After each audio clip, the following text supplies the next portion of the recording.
Warcraft, the Tree of Eternity. This video is purely for entertainment and does not infringe on copyrights or laws. The rights to the novel and image belong to the original author. We do not claim ownership. Don't like waiting and want to listen to this fanfic in full now? Subscribe to our Patreon, where you'll find the best fanfics. Chapter 1 Midnight Travel. 2012, 12:10 p.m. In an internet cafe in Zion, many internet addicts were quietly playing games, reading novels, or masturbating while watching porn. Suddenly, a shrill scream broke the quiet atmosphere in the internet cafe. Why? 480 points. I didn't even get into a second tier university.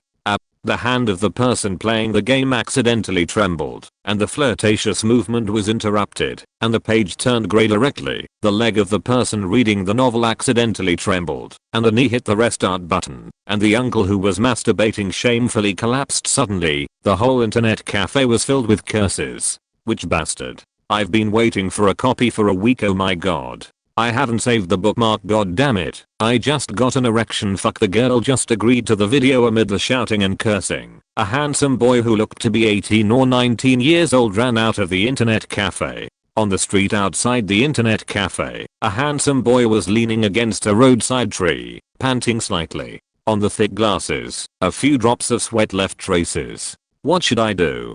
After repeating a year, the result is still the same. Am I, Yuffie, going to stop at the third tier universities? Yuffie, born in 1994, failed the college entrance examination in 2011 and chose to repeat the exam. Unfortunately, in the college entrance examination in 2012, he still failed to pass the exam. Yuffie returned home in despair. In the kitchen, my mother was making lunch.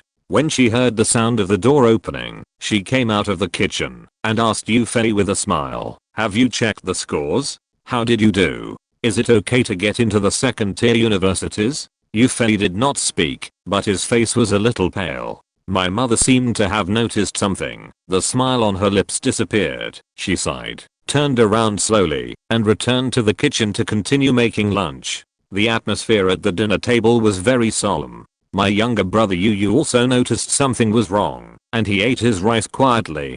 Dad has been away from home, so the permanent residents of the family are Yuffie, Mom and his younger brother Yu. Mom, it was Yuffie who broke the dull atmosphere first. I got 480 this time, but the scoreline is 2 points higher than last year. What should I do? What do you think? After a moment of silence, Mom asked. I don't know anyway. I don't want to take tutoring anymore. Alas. I won't force you to take tutoring anymore. I respect your opinion. But what are you going to do? Go to a third tier university? Or don't go to school? If it doesn't work, then go to a third tier university. But the cost is a bit high. Yuffie thought for a while and said, "Okay, there is still some time to apply for a third tier university. You should think about it carefully." While talking, Mom had finished her meal and returned to the kitchen with a bowl. In the afternoon, Yuffie lay on the bed blankly, not knowing what he was thinking. Suddenly, the phone rang. "Hello, Yuffie, how did you do on the test?" "Hey, I got 550 points, and this year our first tier science line is only 517.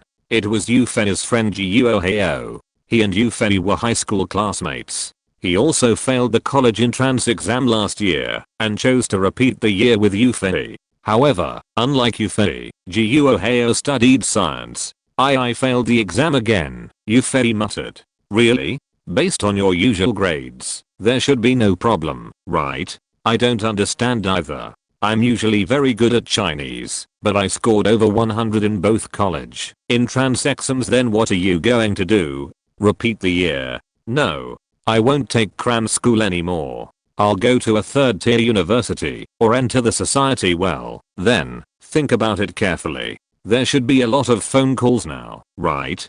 I won't bother you. We'll take a night flight together tonight, as agreed." "Oh, I'm not in the mood." "Forget it. Let's take a night flight. I'm hanging up." Yuffie hung up the phone and looked at the ceiling. Where to go? The whole afternoon that followed was filled with calls from some classmates in the cram school and some high school classmates who knew about the situation.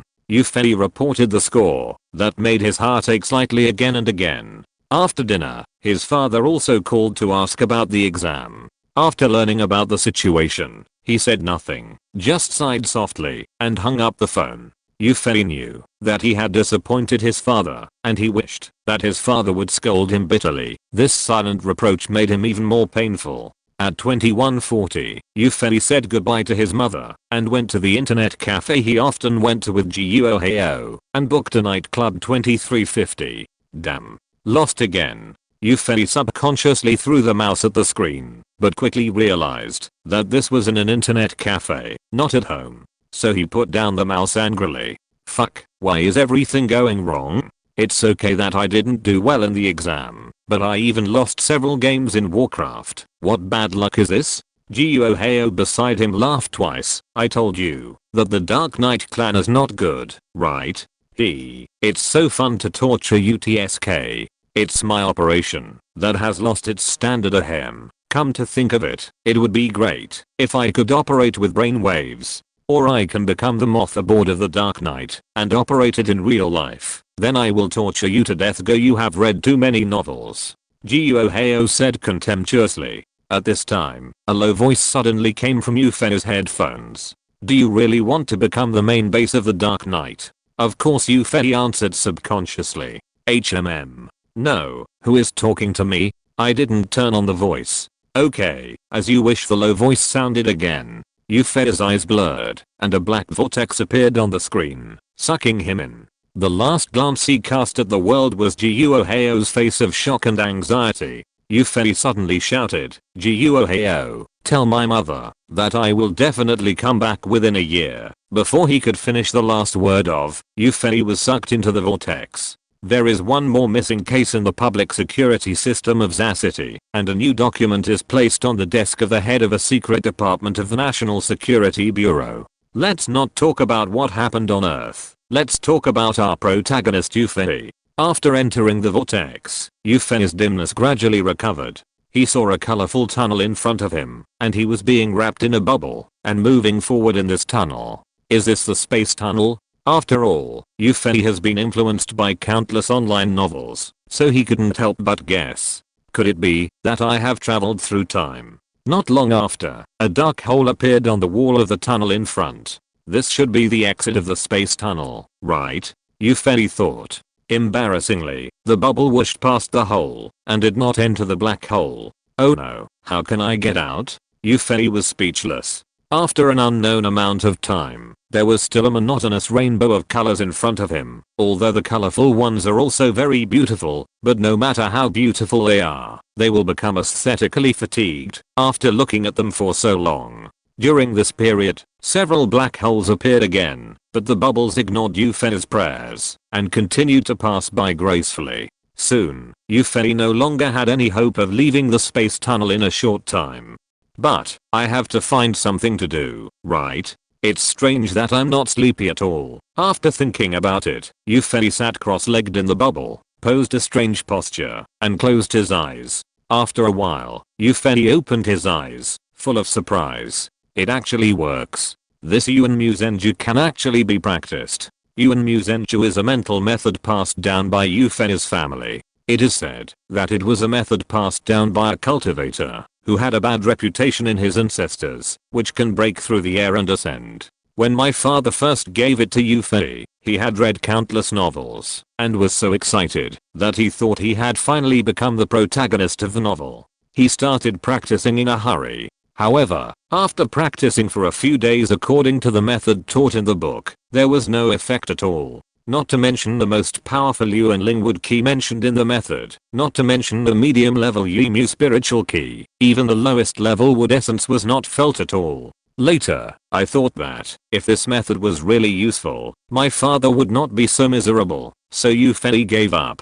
It was just that due to the family motto, he memorized the entire text of Yuanmuzenju and threw it behind his mind. But he didn't expect that in this space tunnel, Yufei tried it out of boredom, and this method could really be practiced. But, what was absorbed from the outside world didn't seem to be any kind of wood type spiritual energy mentioned in the method. Forget about him, at least I found something to do. Yufei closed his eyes again, and entered the state of cultivation. What Yufei didn't know was that what he absorbed was not the wood type aura, but one of the most mysterious auras, space aura. In fact, any kind of practice can absorb space aura, but under normal circumstances, the inertia of space aura is too high, and even the most powerful practice can't absorb it. Now, because it is in the space tunnel, the activity of space aura is extremely high, so it can be absorbed by Yufei. This is also one of the benefits of crossing. There is no sun and moon in the tunnel. In Yufei's meditation, I don't know how long it has passed. In the huge tunnel, the bubble where Yufei is still moving rapidly. Suddenly, Yufei, who was practicing, felt something wrong. He withdrew from the state of practice and opened his eyes suddenly. In front of him was a huge black hole. Can I get out? Or thought flashed through Yufei's mind. Then, the bubble was thrown into the black hole, and Yufei's eyes went black, and he knew nothing. It was daytime on the SYNOPSIS continent. Suddenly, a huge black hole appeared in the sky. The residents of SYNOPSIS looked up at the sky in fear. Before their eyes, a beam of light rushed out of the black hole and disappeared. Chapter 2. Has it really grown into a tree? Year 19,994 of the Continental Chronicle, Western SYNOPSIS continent, wind whispering forest. The early summer sun shines on this vast forest. In the middle of the forest, in a patch of grass between particularly tall trees, an unusually strong tree appears. A naughty little squirrel is jumping in the woods and rushes into the grass. Suddenly looking up, the little guy found this unique tree. A question mark flashed in his little head. Huh? Where did this tree come from? There was no tree. When I passed by here yesterday, the little guy tilted his head and thought about it, then jumped onto this sturdy tree that puzzled him. Soon, he climbed onto the trunk. This tree makes me feel so warm and kind. Unconsciously, the little guy fell asleep in a daze. Suddenly, a violent shaking woke the little guy from his sweet dream. Whoa, wow, the little guy fell from the tree. I saw it turn over nimbly and land steadily on the grass. Looking up, the little guy was stunned. No way. When did the big trees move? With a start, the little guy reacted and ran away. Where is this? Yufei slowly opened his eyes. Why does my body seem to be rusty? Still confused, Yufei stretched lazily. The dazzling sunlight made Yufei sober up. I seem to have traveled through time. What? Traveled through time? He woke up completely and remembered everything that happened. The vortex on the computer, the space tunnel, the Yuan Musenju that can be practiced, and the last black hole. What's the situation now? Where is this? Yufei widened his eyes. In front of him was a small piece of grass. About 200 meters away, there were tall trees. Looking further away, the trees were endless. No way. After reading so many novels, people who traveled through time either went to the home of a great general or a prince. Even if they were useless, they were in a big family. How come it was my turn to travel through time and space and end up in a forest? Forget it. The forest is the forest. Let's find a human to find out where we have traveled to, but I don't know if we can communicate with such random thoughts. Yufei was ready to walk out of the grassland. What's going on? My legs. Yufei suddenly reacted, and he hadn't checked if he was missing any parts. He lowered his head and was stunned. No, right? What is this? A tree trunk? Am I standing on a tree? Shaking his head and moving his eyes upward, Yufei collapsed. No, how did I become a tree? He was stunned for a moment. I don't know how long it took. The sun gradually moved westward, and the sky gradually darkened. Yufei woke up. I remember that before I traveled through time, there seemed to be a voice in the headset asking me if I wanted to become the main base of the Night Elf in Warcraft. I seemed to give a positive answer. Could it be? Yufei thought about it, and it seemed that he had stretched just now. That is, his arms were still there. He stretched his arm in front of him. Oh my god, it's made of wood, and there are vines entwined on it. Are the 3 forks at the front considered hands? Could it be that I have really become the main base of the Night Elves, the Tree of Life? Yufei calmed down, referred to the online novels he had read, and concentrated his mind. A line of data appeared in his mind. Energy value: 500 wood. 200 population.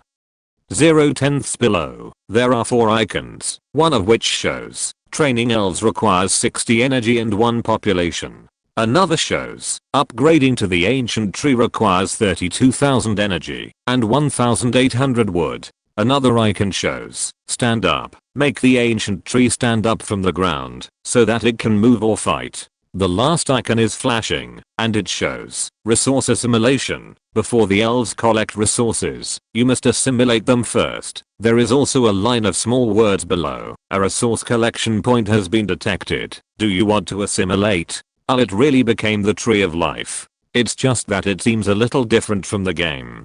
Gold became energy, food became population, and the entangled gold mine became resource assimilation. These are nothing, but upgrading to the ancient tree actually requires 32,000 energy and 1,800 wood.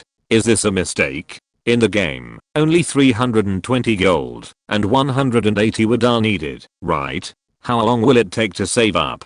Also, what's the matter with the energy? Can gold not be used? You very focused on the energy item with the idea of giving it a try, and unexpectedly, there was a description. Energy can be obtained by converting gold, energy or energy crystals, and the conversion ratio with gold is 10 units of gold to 1 unit of energy. The conversion ratio with energy or energy crystal depends on its quality. In addition, the Tree of Life can draw some energy from moonlight. So that's it. Then, the importance of energy is great. Now I don't know how to get energy and energy crystals, and I don't even have half a gram of gold. I can only get energy by drawing from moonlight. By the way, doesn't the resource assimilation show that a resource collection point has been detected? Let's try assimilation first. Yufei focused his mind on the resource assimilation icon and gave a yes command. Then, he felt his roots, feet, passing through the grass, traveling about 80 meters underground, and entangled with the hard part of the soil. The small words on the resource assimilation icon changed to, a gold mine was found, with 300,000 units of gold. Assimilation will take 30 minutes. Assimilation in progress. A success. Can you really give orders? Yufei was a little excited. Although he was a wooden head now the gold mine will be assimilated in half an hour, but it should be the same as in the game, and it still needs elves to collect it, so let's train a few elves first. Yufei gave the order to train 5 elves. The icon showed, train 5 elves, need 300 energy, 5 population, meet the conditions, training. It takes 10 minutes to train an elf, please wait. After 10 minutes, the first elf was trained. Yufei observed it carefully. The appearance was not much different from the game. A ball of light, emitting soft light, and a vague face could be seen in it. Yufei focused his mind on the elf, and 4 icons appeared in his mind. Collection, update, explosion, and opening the building list. This is not much different from the game. Yufei thought, opened the building list, and browsed it. After a while, Yufei was speechless. Building the war ancient tree. 1500 energy and 600 wood are required to build the hunter hall. 2100 energy and 1000 wood are required to build the ancient protector. 1350 energy and 800 wood are required to build the moon well. 1800 energy and 400 wood are required to build the elder altar. 1800 energy and 500 wood are required. All of them are 10 times the construction price in the game. How can people live like this? Yufei was speechless and asked the heaven. Alas, I thought 300,000 gold or 30,000 energy would last for a long time, but it seems that it will be used up soon. Forget it, just accept your fate. You can't change anything. After waiting for another 20 minutes, the gold mine was successfully assimilated and 2 more elves were trained. During this period, Yufei tried to let the elves collect wood. Sure enough, just like in the game, the elves collecting wood will not cause harm to the trees, but Yufei is a little dissatisfied with the speed of 5 woods in 10 minutes. It took half a day to collect 15 woods. Seeing that the gold mine was assimilated, Yufei withdrew the 2 elves who were collecting wood, and entered the gold mine together with the newly trained elf. After 20 minutes, the remaining 2 elves were also trained, and Yufei put them all into gold mining. The capacity of the gold mine has also reached its upper limit. Yufei found that the collection of gold mines was much faster than that of wood. One elf could collect 100 units in 10 minutes, but the problem was that 100 units of gold was only equivalent to 10 units of resources. Yufei was determined and used only 20 units of the remaining 200 units of resources. He produced 3 more elves and commanded them to collect wood. Then, Yufei tragically found that he had nothing to do. Soon, it was night. 3 bright moons appeared in the sky. Yufei glanced at them and said that he had no pressure at all. Traveling through time. Wouldn't it be to be the same as the Earth? Soon, Yufei concentrated on his mind again. The resource assimilation icon began to flash again. It was found that the 3 moon energy sources absorbed 30 units of energy every 10 minutes in the current state. Yufei was delighted. This was equivalent to the collection speed of 3 elves. The key is that it does not need energy mines or gold mines as long as there is a moon. He withdrew one of the elves who collected gold mines and joined the ranks of collecting wood. Looking up at the 3 moons in the sky, Yufei, who was doing nothing, couldn't help but think back to the Earth. I wonder if my mother knows about my disappearance now? I think she should have known it, right? She must be very sad, alas. I don't know if I can go back. I haven't tasted the taste of applying for college. I didn't apply last year, but it's good to travel through time. I don't have to consider applying for a 3rd tier university or not going to school also. I don't know how Susu is doing. I miss her so much. Damn. By the way, I'm still a virgin. Now I've turned into a tree. I don't know if I still have the ability. I hope I can turn into a human form in the future. Yufei fell asleep while thinking about it. Chapter 3, The Ancient War Tree and the Moon Well. I forgot to write the requirements for building the Miracle Ancient Tree in the last chapter, so I will add them here.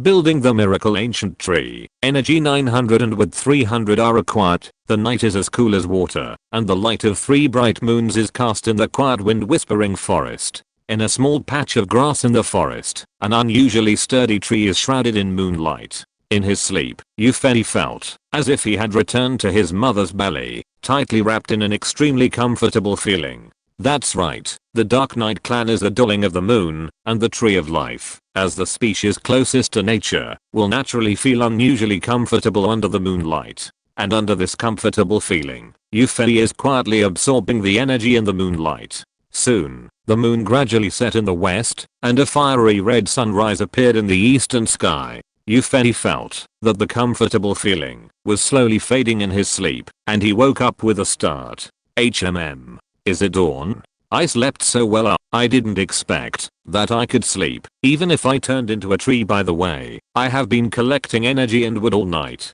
I wonder how much I have. Is it enough to build a building? Yufei concentrated his mind. The data in his mind showed the results of the resource collection all night. Energy value: 1820 gold, 24,000 wood, 1400 up. No way. Gold doesn't automatically convert into energy. What a trouble.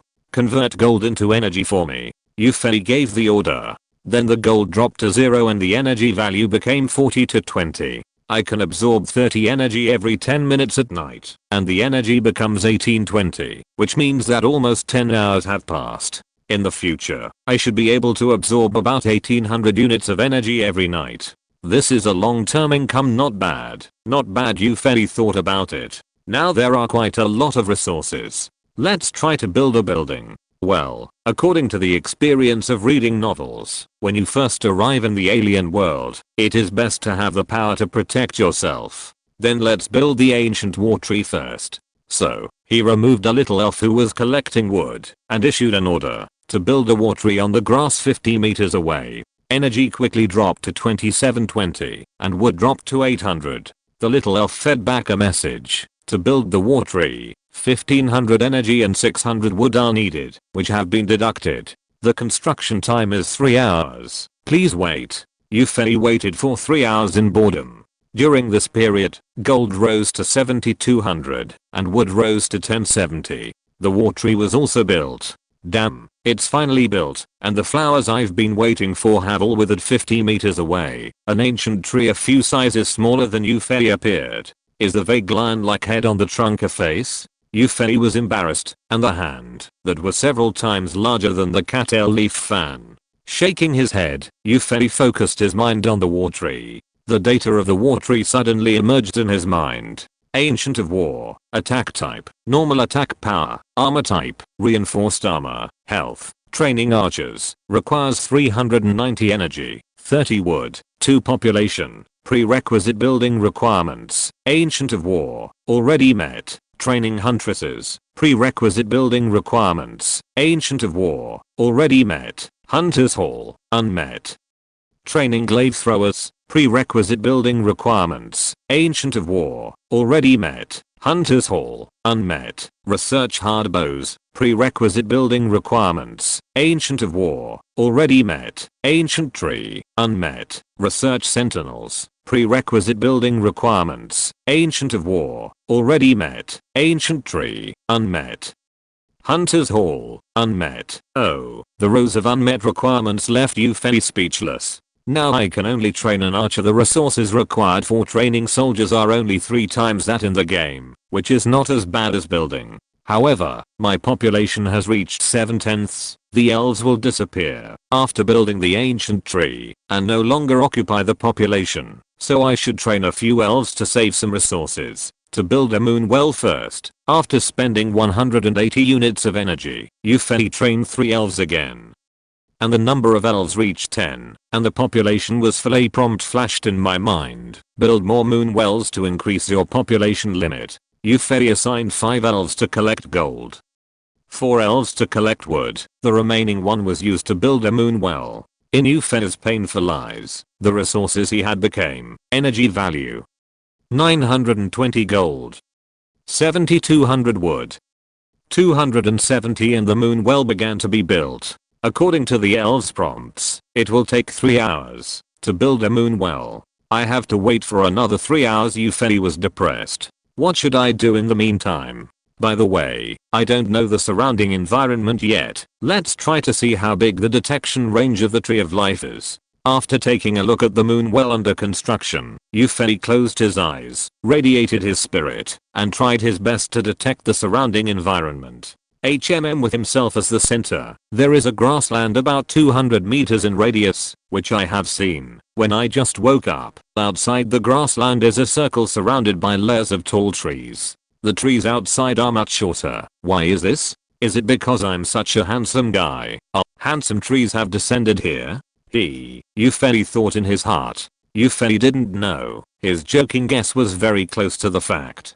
The reason why the several circles of trees around the grassland are tall is indeed because of his arrival, but of course it is not because he is so handsome. It is because the moment he descended, the space tunnel caused the time and space disorder in this area, and the surrounding trees grew for hundreds of years in an instant. Later, Euphen will know what kind of surprises these circles of tall trees can bring him. After guessing, our protagonist continued to explore outside 500 meters, 800 meters, 1000 meters. Why are there only trees? Isn't there any other terrain? There are no large animals or anything, Euphen thought depressedly. Suddenly, there was a fluctuation in the detection range. Euphen looked carefully. What? Animal? What appeared in the detection range was a wolf-shaped beast, but the strange thing was that this animal, which could be considered a wolf, was green all over. Let's call it a forest wolf for now. This forest wolf just flashed in Euphen's detection area and disappeared. Euphen had to continue to expand the detection range. When it expanded to about 2000 meters, Euphen felt that his detection area had reached a limit, and the forest wolf appeared in the detection area again. It was fighting with an extremely fat creature, and it had already shown a state of exhaustion. It was obviously ready to escape by sticking its head out. Sure enough, after a while, the forest wolf flashed, got into a bush, and slipped away. The fat creature seemed to know that it couldn't catch up with the hateful wolf, and slowly walked away. The more Euphen looked at the creature, the more familiar it looked. The big belly, the ugly face, and the cool wooden stick on the shoulder. Isn't this the ogre in Warcraft? No way. There are ogres in other worlds. Euphen was speechless. Soon, the ogre also walked out of Euphen's detection range. Seeing that there was nothing exciting to watch, Euphen withdrew his spiritual detection. Well, my detection limit is about 2000 meters. If I want to improve it, I should upgrade to the ancient tree. 32,000 energy is impossible in a short time. Then, I still have to produce troops quickly and explore the surrounding environment. After a while, the moonwell was finally built. After sending the elf to collect wood, Eupheny began to check the data of the moonwell. Moonwell, armor type, reinforced armor, health, magic, function, provide population.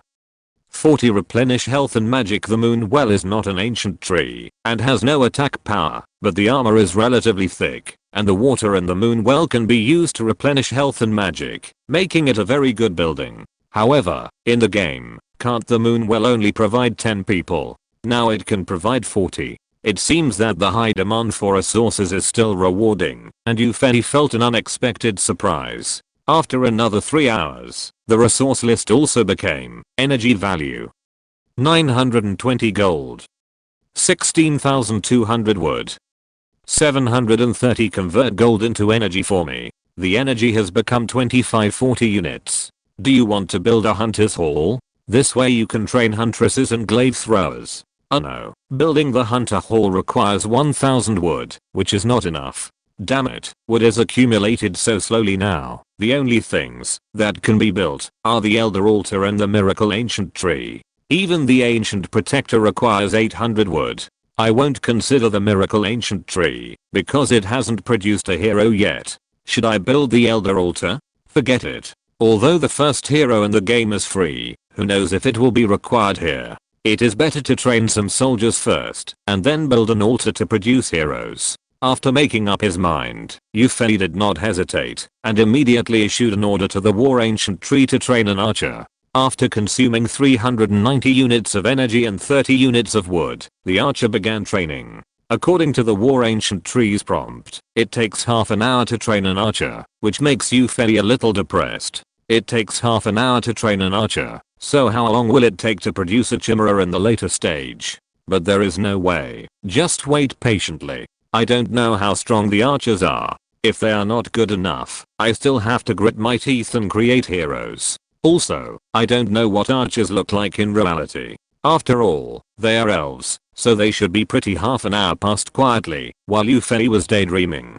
Chapter 4 Archer Avril. Eupheny counted the seconds excitedly. Half an hour has finally arrived. I saw a light green beam of light appearing in front of the ancient war tree. Through the shallow light, you can see a vague shadow. Then, the light gradually dissipated. A beautiful female body appeared in front of Eupheny. Before it fully appeared, a breath of nature came to his face. The archer appeared in front of Eupheny. Snow white skin, pointed ears, beautiful figure, slender legs, light armor woven from rattan, and a large hardwood bow on his slender hands, all deeply attracted Euphony's eyes. The elf archer slowly walked in front of Eupheny, bent down, and a voice like pearls falling on a jade plate sounded. Archer Avril, hello to the mother tree. Eupheny woke up with a start, and couldn't help but smile bitterly. This elf is really beautiful, but now I have become the tree of life. Okay, if it were a human form, maybe it would be okay. Even if it's a human form, it won't work.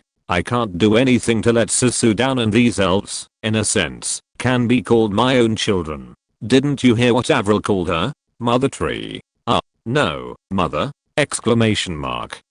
Tree. No way. I'm a real man. This won't do. Eupheny opened his mouth, wooden mouth, and a deep voice rang out. Archer Avril, right. Get up. Don't call me mother tree, call me Father God. Avril raised her crescent-shaped eyebrows and leaned down again. Yes. Meet Father God. Looking at Avril's beautiful and delicate appearance, Eupheny couldn't help but doubt the archer's fighting ability. So he looked at Avril's data intently. Archer, name, Avril. Only the first unit trained of each type will automatically have a name. Level, elite attack type, piercing attack range. 1000 attack speed, fast attack power, movement speed, fast armor type, medium armor, health value, magic value, ability, right hippogriff, requirement, tamed hippogriff, not satisfied. Features, Eru's Grace, reduces damage from piercing attacks to 65% of the original, reduces magic damage to 80% of the original. Hide, stops the unit from attacking the enemy, can make its shadow melt, and become invisible at night. Skills, concussive shot, consumes a small amount of magic points, causes a small amount of damage to the target unit, slows it down to 50%, and lasts for 10 seconds. The interval is 30 seconds. Something is wrong. According to the data of the Ancient of War, the attack power of the Ancient of War in the game is 45 to 55, and the average is 50, which means that 1 represents 10 attack power. According to the calculation, the armor of the Ancient of War in the game is 2, and the health is 1000, so 1 also represents 1 armor value and 200 health. However, the initial attack power of the archer in the game is 16 to 18, the initial armor is 0, and the initial health is 245. So the data should be attack power, armor is none, and health. How come there are so many more? The attack speed, attack range and movement speed are also different from those in Warcraft, and the mana and the skill of shock shot are not in the game. What's going on? Is it related to the elite level? Euphony couldn't help but ask Avril, "Avril, why do you seem to be much stronger than ordinary archers?" Avril blinked her bright eyes and replied, "Father God, except for the great heroes, each type of soldier in the Dark Knight clan is divided into 3 levels, ordinary, elite and elite, and as the first trained archer, I directly reached the elite level, so my strength is much higher than that of ordinary archers, so that's how it is." Then what's the matter with the shock shooting skill? Every ordinary unit will gain a skill when it is upgraded to elite. Of course, when it is upgraded from elite to elite, it will also gain a skill. You fairly figured it out. Does that mean that the archers trained again will not be as strong as you? Avril nodded. Yes, Father God. Well, I thought every archer was the same as Avril. It turns out that there is no such thing as a false alarm. Looking around, although the moon well provides population, it seems that it is not habitable. Such a beautiful girl can't be allowed to sleep on the grass. Euphony was a little troubled. Just then, Avril spoke again. "Father God, please allow Avril to build a tree house on the trees around you." Euphony was overjoyed. He didn't expect to solve the accommodation problem by himself. The 390 energy and 90 wood were really worth it. "Well, you can arrange this yourself." "Yes, Father God," Avril said, and she flashed a few times and arrived at the tall woods around the grass. She flashed onto a tree, stood on a thick branch, murmured a few words, and the tree immediately changed. Several branches stretched to Avril's head, forming the shape of a roof, and the thick branches under her feet gradually became flat. Soon, a tree house that looked extremely harmonious with nature was formed. Euphony was stunned. This is also possible? Night Elves are indeed the darlings of nature. Seeing that Avril has already solved her accommodation problem, Euphony turned back to consider the issue of development. The current population is 12 over 50, and 19 archers can be trained, but now the wood resources always feel a little insufficient. As for energy, the upper limit of the gold mine is only 5, and there is nothing I can do, and there is no upper limit for wood collection, so it is better to increase the number of elves who collect wood to 10. And use the remaining population to train archers. Looking at the remaining resources, it is so pitiful. Let's accumulate resources first. After all, the hunter hall must be built, otherwise you can't train the huntress and the glaive thrower. You also have to build the elder altar, and the combat power of the hero is much higher than that of the soldiers, so it must be released. But which hero should be the first? You have to think about it carefully. After thinking it over, Euphony spent 300 units of energy, trained 5 more elves, and joined the ranks of wood collection. In this way, the growth rate of wood reached 50 units every 10 minutes. Soon, the afternoon passed, and it was dusk again. Before I knew it, I had spent a day and a night in the alien world. I looked at the resource list. Energy value: 1850 gold, 30,000 wood, 3550. After converting gold into energy, the energy value reached 4850. Euphony gave the order to train 10 archers to the ancient war tree. Then, the energy dropped to a pitiful 950 units. However, there were still 3250 units of wood left. It would take 5 hours to train 10 archers. It would be late at night, and archers could be invisible at night, which greatly increased their safety. After letting them build the treehouse, I ordered Avril to lead the new archers to explore the surroundings. After all, my detection range has a limit of 2000 meters, and it is not precise enough. After a while, the sun gradually sank into the forest in the west, and 3 round moons rose again in the east. Yufei entered the comfortable feeling of absorbing moonlight energy. During this period, the ancient war tree had trained 4 archers. The combat effectiveness of these 4 archers was indeed far behind Avril, and Yufei was not surprised. Archer, level, common attack type, piercing attack range. 500 attack speed, medium attack power, movement speed, medium armor type, medium armor, none HP, ability, ride hippogriff, requirement, taming hippogriff, not satisfied. Features, Eluna's Grace, reduces damage from piercing attacks to 65% of the original, reduces magic damage to 80% of the original hide. Stops the unit from attacking the enemy, can make it shadow escape, and become invisible at night. The common level and the elite level are indeed very different. What puzzled Yufei was that the newly trained archers made her feel a little wrong, lacking a little, well, spirituality. Yes, it gives people a feeling of lack of wisdom. Yufei called Avril to the front and asked this question. Avril's answer made Yufei a little unhappy. Father God, except for heroes, only the first unit trained in each type of arms has high intelligence. The subsequent types of arms only have strong judgment ability in combat, and their intelligence in other aspects is relatively low. Then is there any way to make the subsequent types of arms have intelligence? After the arms reach the elite level, they can reach a higher level through something called soul crystal, so that they can obtain high intelligence. However, it seems that not every unit has such potential. Only a few units with higher potential can have high intelligence in this way. And soul crystals are not so easy to obtain. You need to kill extremely powerful creatures to have a certain chance of obtaining them. Sweat. That means that only heroes in the first unit of each type of arms can communicate with me? Depressed as for soul crystals. That is a matter of the future. Okay, Avril, go and rest for a while. At night, you will need to lead your 10 companions to explore the surrounding environment. Be mentally prepared in advance. According to my detection, there are still some dangerous creatures around. For example, ogres. Yes. Father God. 3 bright moons climbed to the center of the sky. Under the moonlight, 10 archers stood in a row, with Avril in front. The archers had completed their training, and the tree houses were also built. Following Yufei's instructions, Avril led the 10 archers to explore the Wind Whispering Forest. Chapter 5. First exploration of the Wind Whispering Forest. Speaking of which, Yufei was a little depressed. After all, he was also the Tree of Life, but the information about the Night Elves in his mind was only a little bit from the Warcraft game, and he had to ask Avril about some things he didn't understand. Is it because his soul is not compatible enough with the Tree of Life? After all, his soul is just an ordinary human on Earth, who has just turned 18 years old. It is affected by the overall social atmosphere, and is not as close to nature as the legendary Tree of Life. Is it because of this reason that he has not completely merged with the Tree of Life? I don't know if there is any way to solve this problem.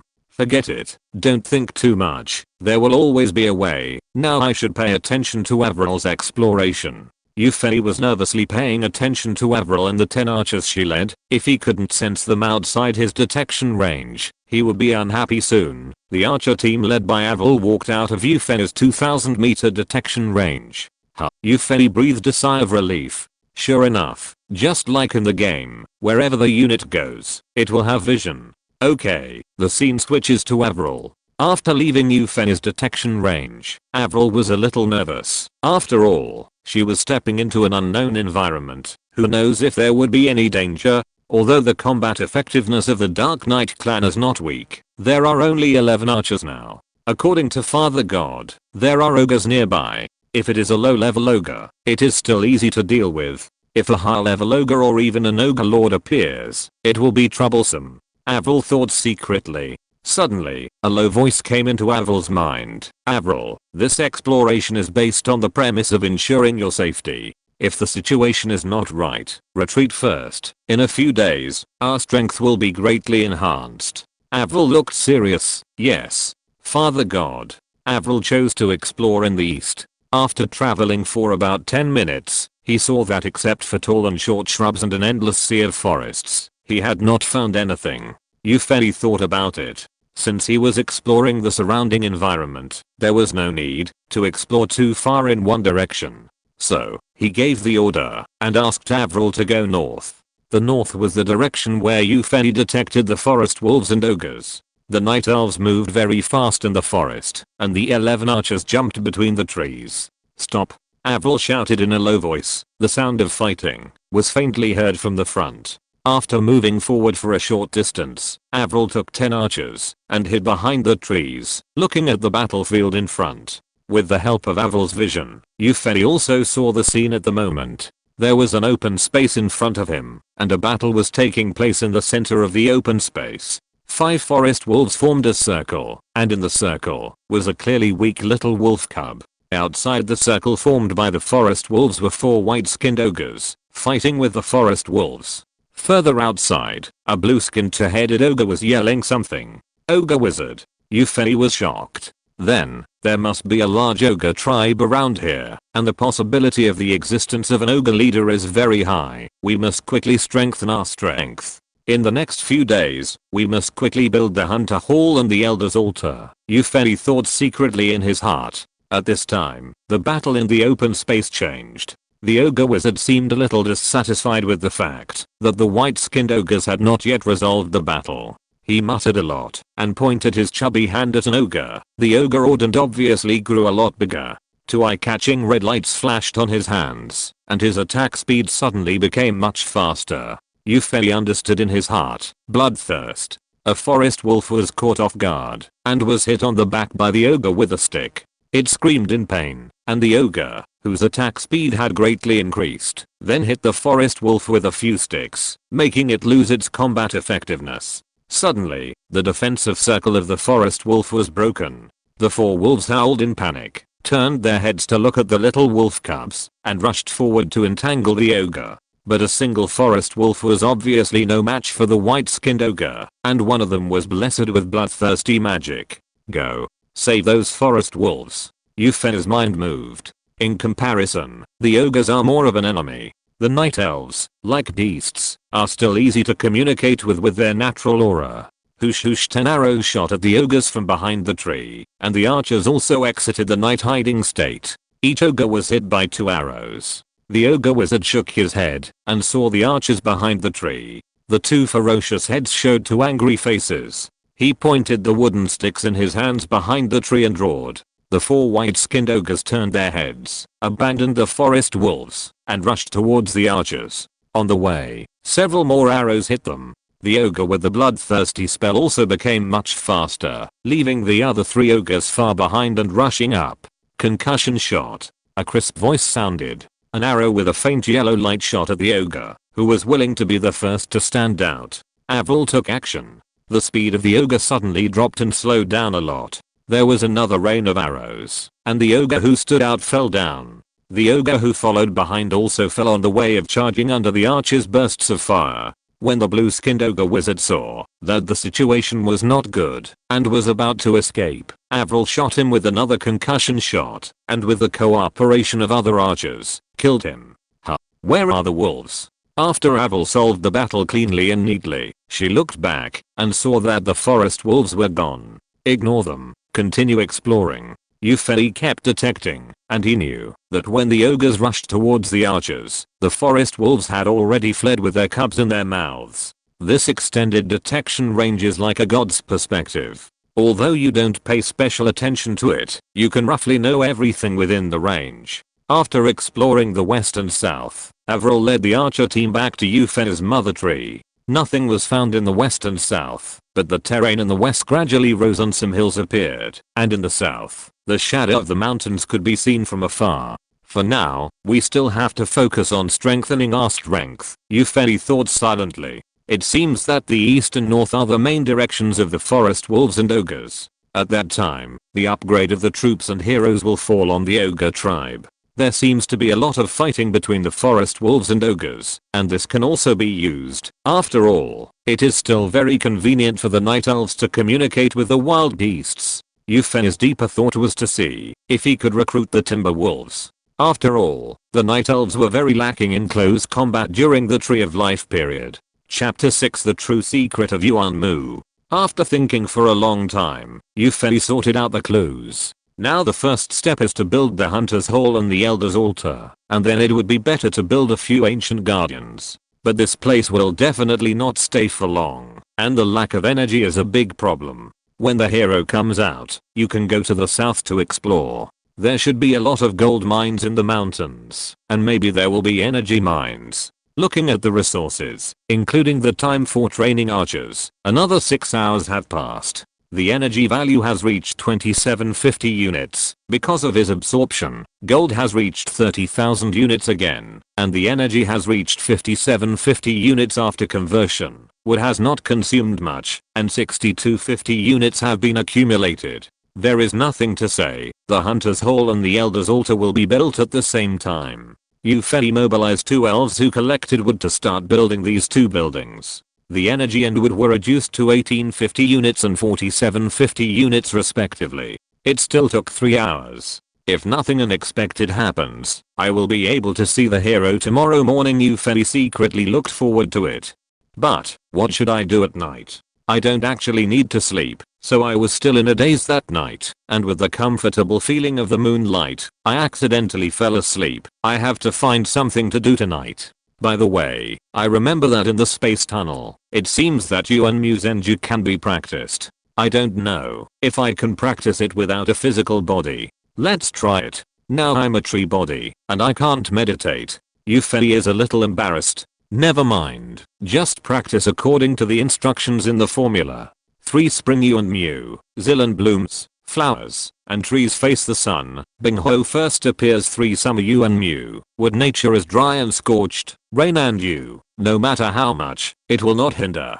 3 autumn Yuan Mu, Jin Shin commander, when he is in charge, the dead wood will come back. To spring 3 winter Yuan Mu, roots are cultivated in the soil, hidden and not released, silently absorbing the earth's essence gradually. Ufei immersed himself in a wonderful state. A strange feeling emanated from his body, and his consciousness sank into his body. Green, green. All he could see was a green color flowing slowly. Is this in a vision? No, the technique says that you need to absorb wood energy from the outside world and accumulate it in your body. When you look inside, you can see green everywhere, which is a sign that your magic power has reached the highest level. Has he reached the highest level? Ufei tried to mobilize the green energy and cast a high level spell, Tree World Advent.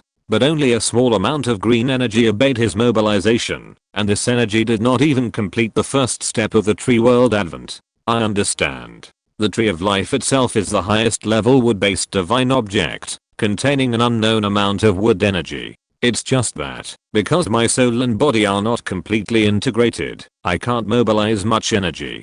So, in other words, when I practice Yuan Muzenju, I don't have to consider the problem of accumulating energy. I just need to practice according to the technique and let myself control more energy. In this way, wouldn't the progress of cultivation be rapid? Ufei was excited. He originally thought that the Dark Knight clan was the golden finger for his time travel, but he didn't expect there was another one. Think carefully. If you continue to practice according to the method, the integration of your soul and body will also be accelerated, and then you will gradually understand the inheritance information of the Tree of Life, and there will no longer be the embarrassing situation of asking your people questions as a father god. Then, you don't need to absorb wood spirit energy from the outside world. After all, the Tree of Life is one of the sources of wood spirit energy. I don't know which kind of spirit energy is contained in my body. It shouldn't be very low level. Ufei carefully analyzed the nature of the pale green energy in his body according to the method in Yuan Muzenju. Yuan Ling Wood Key. It's actually Yuan Ling Wood Key. This is the highest level of wood spirit energy mentioned in Yuan Muzenju. No one else. I should have thought of it earlier. The nature of Yuan Ling Wood Key is to create all things, and the Tree of Life is the main base of the Night Elves and the founder of the Night Elves. In addition, it is a wood-based one, so it must have Yuan Ling Wood Key. This time I made a lot of money. Ufei was secretly happy. The benefits of time travel are so good. No wonder so many people write time travel novels on Gideon. But now I only have a good foundation, and the starting point of cultivation is relatively high, so I still need to work harder. Thinking of this, Ufei entered the state of cultivation again. Ufei, who was immersed in cultivation, suddenly felt something wrong. My Danshana, no, it's the tree heart now. Why is there a faint silver white light? Yufei sank his consciousness into the tree heart, and a silver white light ball was suspended in his tree heart. What is this? Could it be the legendary gold? No. Silver Dan? Yufei was stunned when his consciousness entered the light ball. This. How come a space appeared in my body? Yes, inside the light ball, a space with an area of about 1 hectare and a height of about 100 meters appeared in front of Yufei. What's going on? Yufei was confused. Maybe it's because of his cultivation in the space tunnel? Yufei suddenly remembered the spiritual energy he absorbed in the space tunnel. At that time, he found that it didn't seem to be any of the spiritual energy mentioned in Yuan Mu Zenju, but he didn't care. After all, he was just practicing because he was bored and looking for something to do. Now looking back, he was practicing in the space tunnel at that time. Could it be that he absorbed the spiritual energy of space? It should be so, but the spiritual energy of space is the spiritual energy of space. It is just a kind of spiritual energy. How can it form a space in his body? I don't understand. Forget it.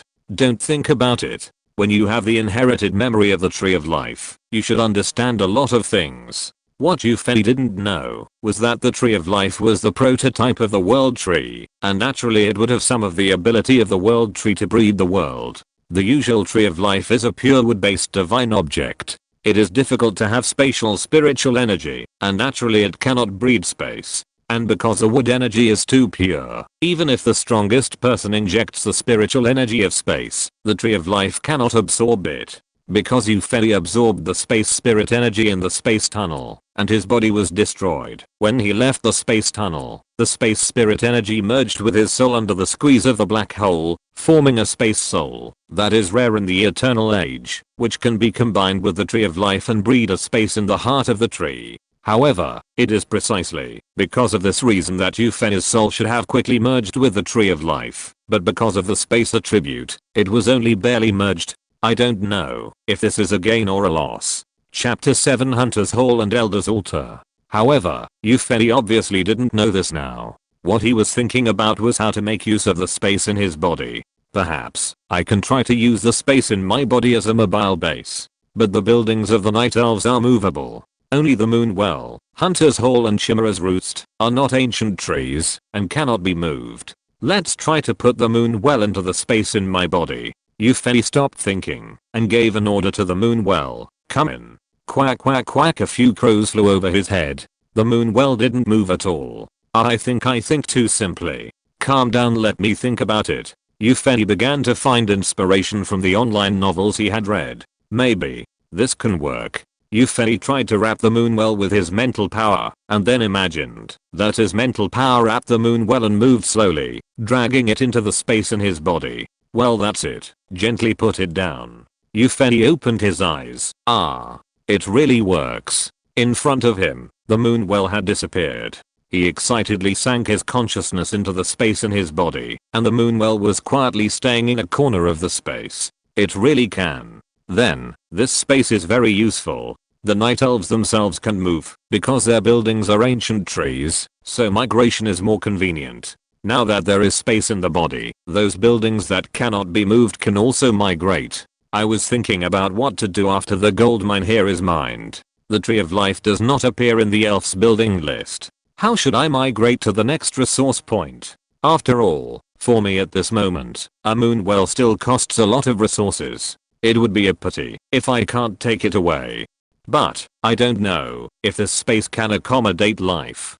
Do it as soon as you think of it. Yufei called Avril over. Avril, I want to take you in. I have to give the space in the body a name. It's better to call it the life space. It can be upgraded to the ancient space, eternal space, etc. in the future. Well, Avril, I'm going to take you into the life space in my body. When I wrap you with my mental power, don't resist. Yes, father. After the test, the life space can really carry life, which makes Yufei quite happy. Although I don't know what method to use now, I will definitely enter human society in the future. For safety, I will definitely bring some troops with me. It will be much more convenient to have a life space. After initially understanding the life space, Yufei entered the state of cultivation with peace of mind, until 3 hours later. Have the Hunter's Hall and the Elder's Altar been built? After sending 2 elves to continue collecting wood, Yufei checked the properties of the 2 buildings.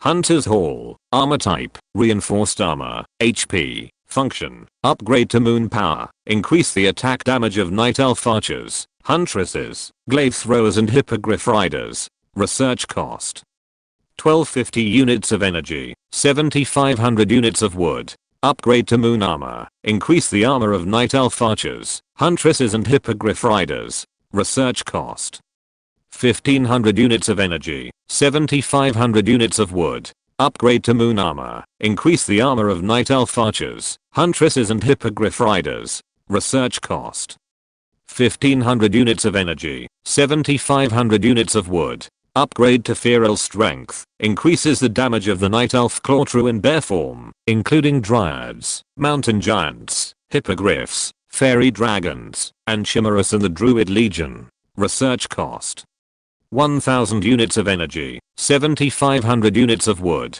Upgrade to enhanced concealment, increases the armor of the night elf claw true in bear form, including dryads, mountain giants, hippogriffs, fairy dragons, and chimeras and the druid legion. Research cost 1500 units of energy, 5000 units of wood. Night farsight, allows night elves to see as far at night as during the day. Research cost 500 units of energy, 5000 units of wood. What a ripoff. The energy requirement for a searching technology is 10 times that in the game. Yufei had expected this long ago. After all, it can be guessed from the buildings, but the wood requirement is actually 100 times that in the game. This is too scary and there are a lot of intermediate and advanced technologies later.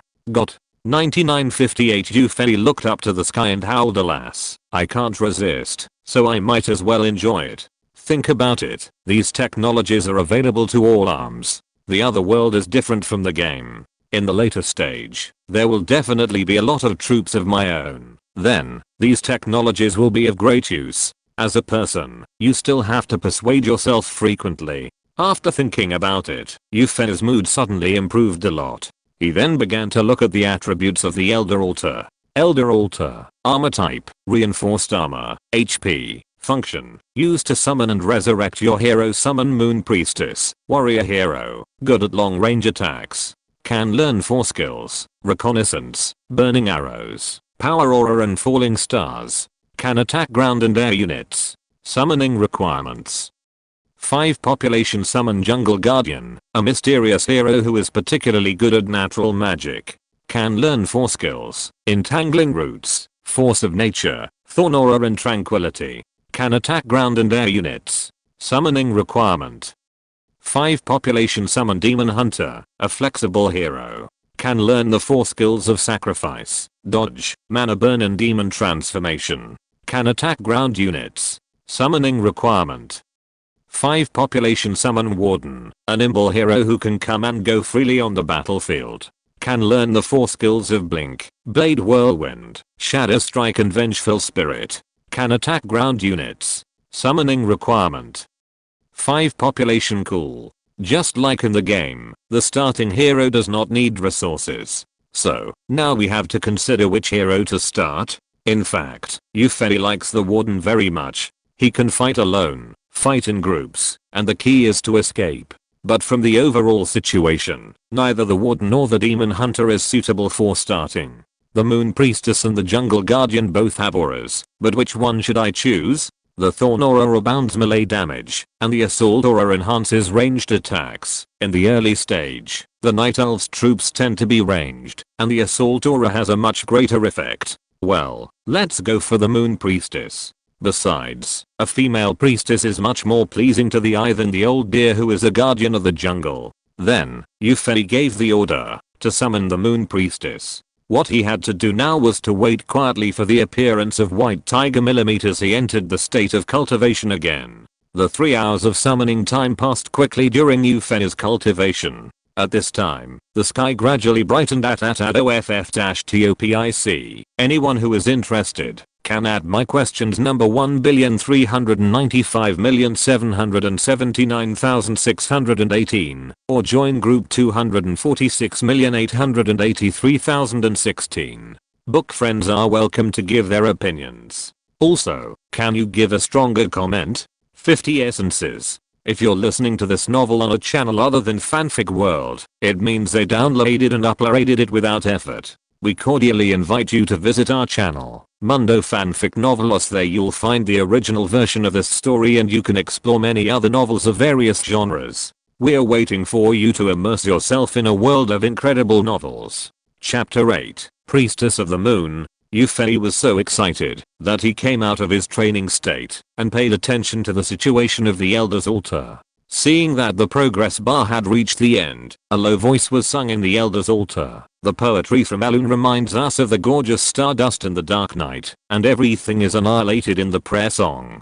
The Moon Priestess, the faint and soft death god. A brilliant flame was ignited in front of the altar, and a golden light column rose from the flame. A huge figure carrying a beautiful and noble elf stepped out of the fire. Moon Priestess Tyrant Whisper Wind greets the father. A cold voice sounded, completely different from the feeling that Avril gave Yufei. Tyrant exuded a cold and sacred aura. Yufei looked at Tyrant's information attentively. Moon Priestess, level 1 attack type, heroic attack power, attack speed, medium armor type, heroic armor, movement speed, fast health, mana, strength. 18. Every 8 points increase 1 health. Each point increases a slight amount of health recovery speed, agility. 21. Main attribute. Every 8 points increase 1 attack power. Every 5 points increase 1 armor. Each point increases a slight amount of attack speed, intelligence. 15. Every 8 points increase 1 mana. Each point increases a slight amount of mana recovery speed. Skills, remaining skill points. To learn reconnaissance, level 0, summons an owl for reconnaissance, which can see invisible units. Casting interval 30 minutes. Level 1, consume 100 mana points to summon an owl, which exists for 30 minutes. Level 2, consume 75 mana points to summon an invisible owl, which exists for 45 minutes. Level 3, consume 50 magic points to summon an invisible and invincible owl, which exists for 1 hour. Level 4, consume 25 magic points to summon an invisible and invincible owl, which exists for 2 hours. Learn Scorching Arrow. Level 0, increases the attack power of the Moon Priestess through additional fire damage.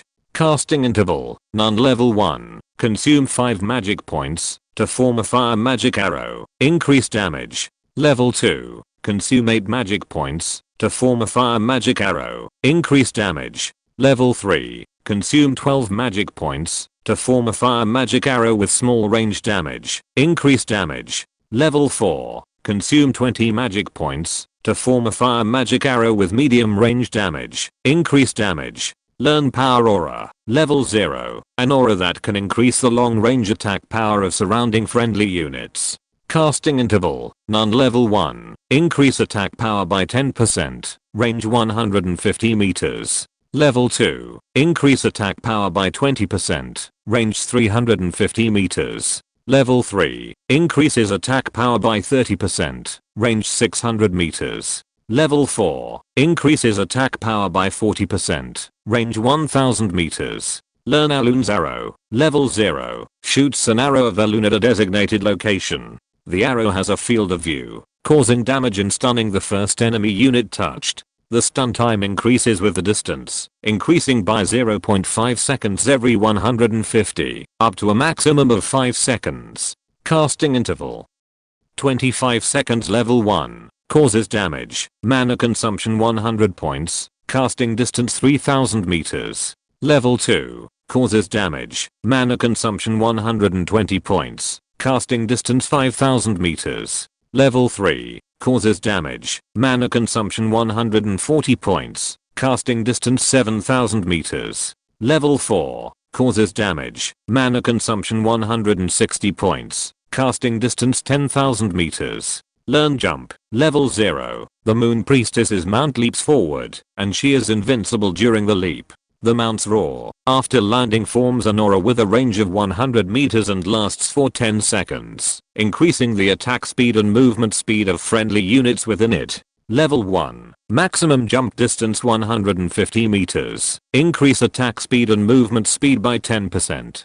Mana cost 40 points. 40 seconds between casts. Level 2. Maximum jump distance 250 meters. Increase attack speed and movement speed by 20%. Mana cost 35 points. 35 seconds between casts. Level 3. Maximum jump distance 400 meters. Increase attack speed and movement speed by 30%. Mana cost 30 points. 30 seconds between casts. Level 4. Maximum jump distance 600 meters. Increase attack speed and movement speed by 40%. Mana cost 20 points. 20 seconds between casts. Learn Starfall. Level 0. Summon several waves of meteor showers from the sky to damage nearby enemies. Level 1. Consume 300 mana points. Meteor shower lasts for 15 seconds, dealing damage per second. Level 2. Consume 500 mana points. Meteor shower lasts for 10 seconds, dealing damage per second. No, isn't it? This change is too big, isn't it? The basic attributes are fine. Although the attack and health seem lower than Avril's, they are hero type attacks and armor, so a little lower is not a big deal. But, how come there are 2 skill points at this level? Also, this skill doesn't look right. It's completely different from the information given by the Elder Altar. The skills have become 6, the first 5 level caps have become level 4, and the ultimate skill Starfall has become level 2. The 2 extra skills seem to be the skills of the Moon Priestess in Dota, and the data of each skill has changed greatly. What is the difference? But I like it. Obviously, this Moon Priestess is much stronger than the original one. Yufei looked and found that Starfall still needs to be learned at level 6. So, these 2 skill points, Strike Aura must be learned, and the remaining one Scorching Arrow is considered an output skill, and Lunar Arrow is considered an ultra long range control skill. Avril's Concussive Shot is also considered a control skill, so it is better to choose Scorching Arrow. After making up his mind, Yufei asked Tyran to allocate skill points to Strike Aura and Scorching Arrow, and these 2 skills became level 1. Immediately, a plus symbol appeared after the attack power of the Moon Priestess and the Archer. Sure enough, the Moon Priestess can greatly improve the overall combat effectiveness, and she was the right choice as the starting player. After letting Tyran retreat, Yufei began to think about the next step of development. Now that the Hunter Hall has been built, the Huntress and the Glaive Thrower can also be trained. But, should we build a few Ancient Protectors? Off topic. Anyone interested can add my questions number 1,395,779,618 or join group 246,883,016. Book friends are welcome to give their opinions. Also, can you give more powerful comments? There are 48 more essences. Chapter 9 Ancient Protector. Yufei checked the training options for the newly appeared female hunters and glaive throwers on the Ancient Tree of War. Training female hunters, energy 585, wood 60, population 3, prerequisite building requirements, Ancient Tree of War, already met, Hunters Hall, already met, training glaive throwers, energy 645, wood 195, population 3, prerequisite building requirements. Ancient Tree of War, already met. Hunters Hall, already met. Both female hunters and glaive throwers require 3 free populations, but there are only 8 free populations left. Be patient and train these 2 types of soldiers, after building another moon well. After the Hunters Hall is built, the Ancient Protector can also be built, should a few Ancient Protectors be built. After thinking for a while, the idea of self-preservation prompted Yufei to make up his mind to build Ancient Protectors. But, after looking at the resources needed to build the Ancient Protector and the resources he currently has, he was a little embarrassed building the Ancient Protector. Energy 1350, wood 800, current, energy 3650 units, gold 18,000 units, wood 6370 units.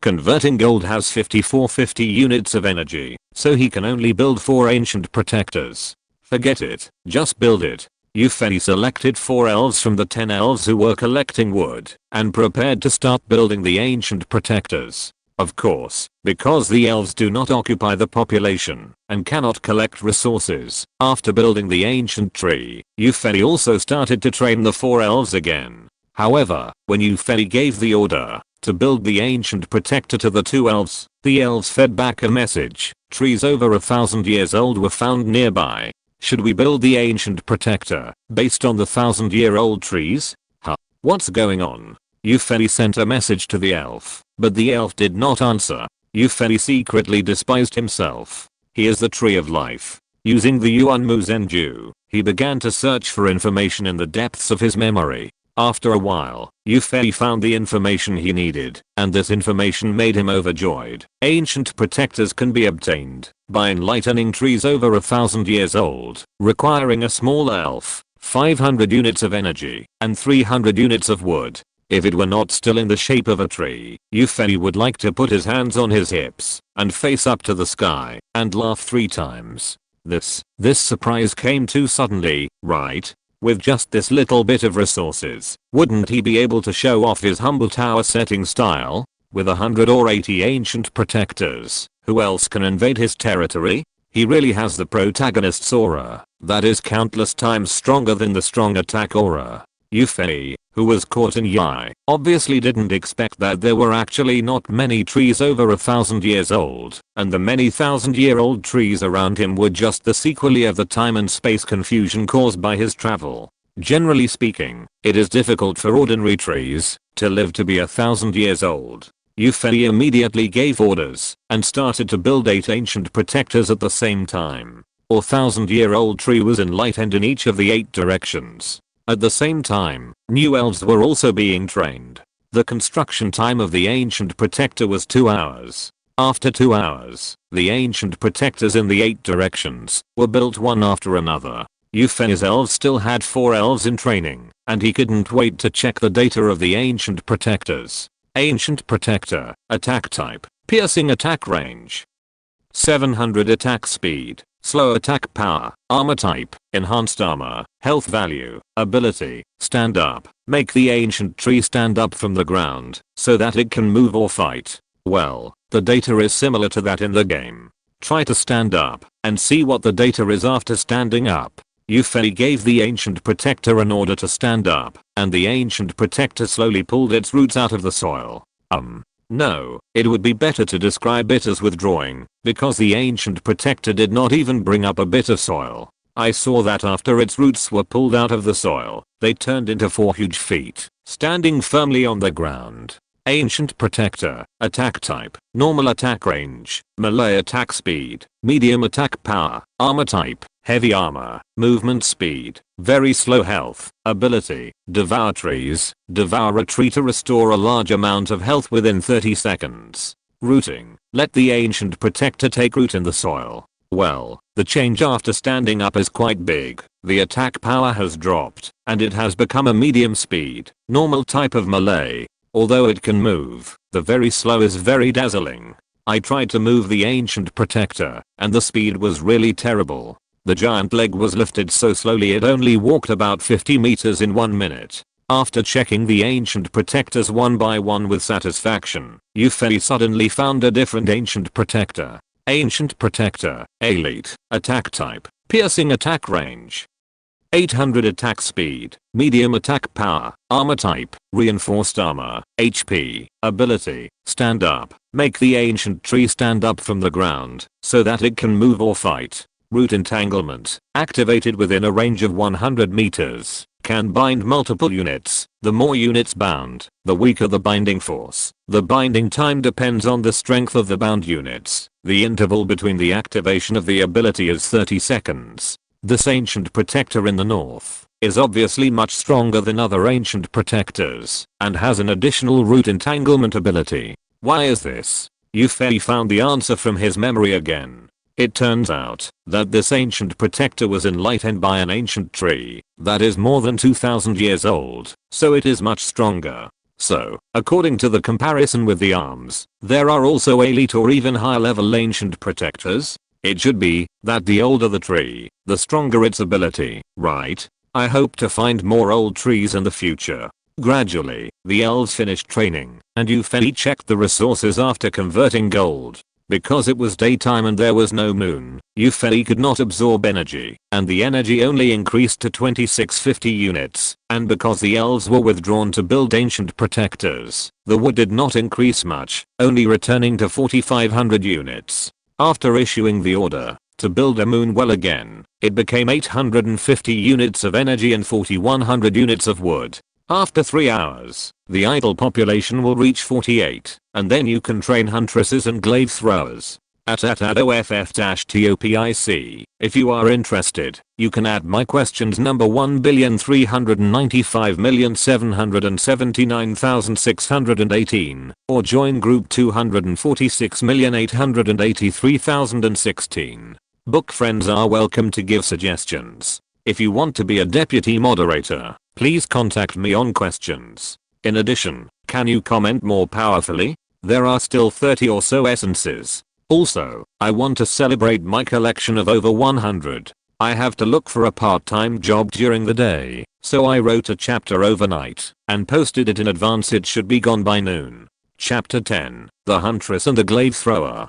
3 hours passed quickly, the moon well had been built, and the number of idle people reached 48. After the energy was converted into gold, it barely reached 1750 units, and the wood reached 5400 units.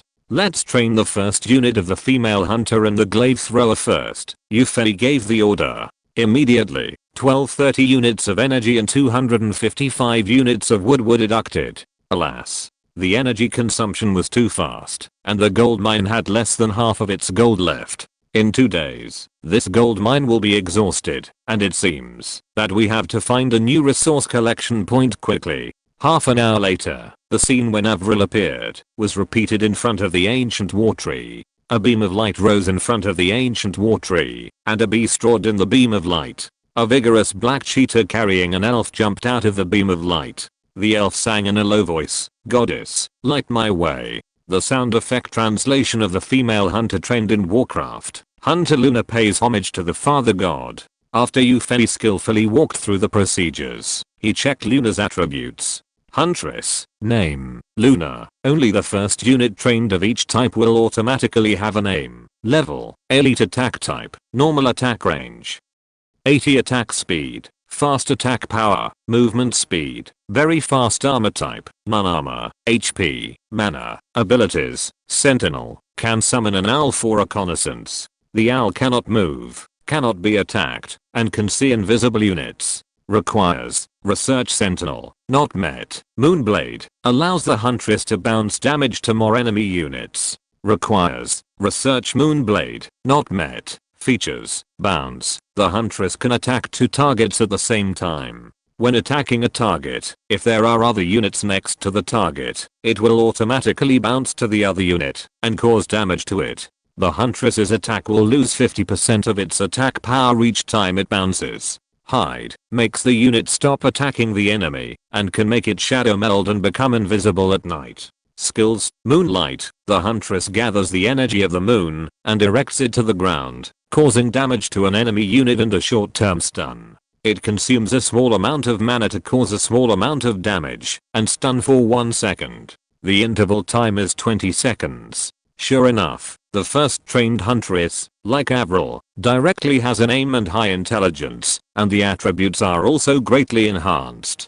It is so strong at the elite level. If all the units under his command are elite in the future, then it will be invincible. After waking up from Euphony began to check the data of the glaive thrower again. What disappointed him was that the first glaive thrower trained only had a lot of attributes and did not have high intelligence like Avril and Luna. After thinking about it, Euphony was relieved that the glaive thrower was a mechanical unit. Glaive thrower, tier, elite attack type, siege attack range. 50 to 2300. Glaive thrower has a minimum attack range, attack speed, slow attack damage, movement speed, slow armor type, heavy armor, health, mana, abilities. Piercing blade, allows the glaive thrower's attack to penetrate the target and attack the unit behind the target, and allows the glaive thrower to attack trees. Requires research piercing blade, not met. Skills, charged blade. The glaive thrower consumes a small amount of mana, and after a maximum of 5 seconds of charging, it will make a powerful projection. The attack is enhanced by 1 star for every second of charging. If the target moves during charging, it can only attack the predetermined location. The interval time is 2 minutes. The glaive thrower is a very extreme unit. Its initial attack is very high, and the elite level is much higher. But even at the elite level, the attack speed and movement speed are slow, and the health is also low. What's up with that charged blade? If the target moves, it can't be attacked. What's the use of this skill? Huh? No, buildings won't move. Wouldn't it be great to use this skill to attack city walls? Thinking about it this way, Yufen's mind was immediately balanced. Accumulate resources. I want to be crazy about soldiers. The glaive thrower has too many shortcomings. It is only powerful when attacking a city, and the huntress and archer should be used as the main combat units in the early stage, so the idle population must be well planned. After thinking for a while, Yufen decided to train 2 glaive throwers among the remaining 42 people, occupying 6 idle populations, 10 huntresses, occupying 30 idle populations, and the remaining 6 populations. Just train 3 archers. In this way, the total strength of Yufen's men will reach 14 archers, 11 huntresses, and 3 glaive throwers, including 3 elite units. Of course, the combat effectiveness of the Moon Priestess should not be underestimated. In this way, it should have the initial ability to protect itself, right? When the energy reached 1230 units again, Yufen ordered to train 1 ordinary level female hunter, and 1 glaive thrower to understand the properties. Female hunter, level, ordinary level attack type, ordinary attack range. 40 attack speed, medium attack power, movement speed. Fast armor type, none armor, health, abilities, sentinel, can summon an owl for reconnaissance. The owl cannot move, cannot be attacked, and can see invisible units. Required, research sentinel, not met. Moonblade, allows the female hunter to bounce damage to more enemy units. Required, research moonblade, not met. Features, bounce, the female hunter can attack 2 targets at the same time. When attacking a target, if there are other units next to the target, it will automatically bounce to the other unit and cause damage to it. The female hunter's attack will lose 50% of its attack power every time it bounces. Hide, stop the unit from attacking the enemy and make it shadow melt, becoming invisible at night. Glaive thrower, level, common attack type, siege attack range. 50 to 1150, glaive thrower has a minimum attack range, attack speed, slow attack power, movement speed, slow armor type, heavy armor, HP, abilities, piercing blade, allow the glaive thrower's attack to penetrate the target and attack the unit behind the target, and allow the glaive thrower to attack trees. Requirement, research piercing blade, not met. The attributes of the common huntress and glaive thrower did not bring any surprises to Yuffie. What needs to be done now is to desperately accumulate energy. In 2 days, when I'm fully grown, I may be able to explore the surrounding ogre tribes. Of course, the main thing is that I will have the strength to go to the southern mountainous area to find a new energy collection point. At this time, in a tribe to the north of Yufen's grassland, a huge ogre was losing his temper. OFF-TOPIC. I apologize to everyone. I had to do something yesterday, so don't worry, this book will not be abandoned. One of the things I was busy with yesterday was to contact Gideon for signing. Tomorrow I will send the contract, and after a while, it will be assigned work.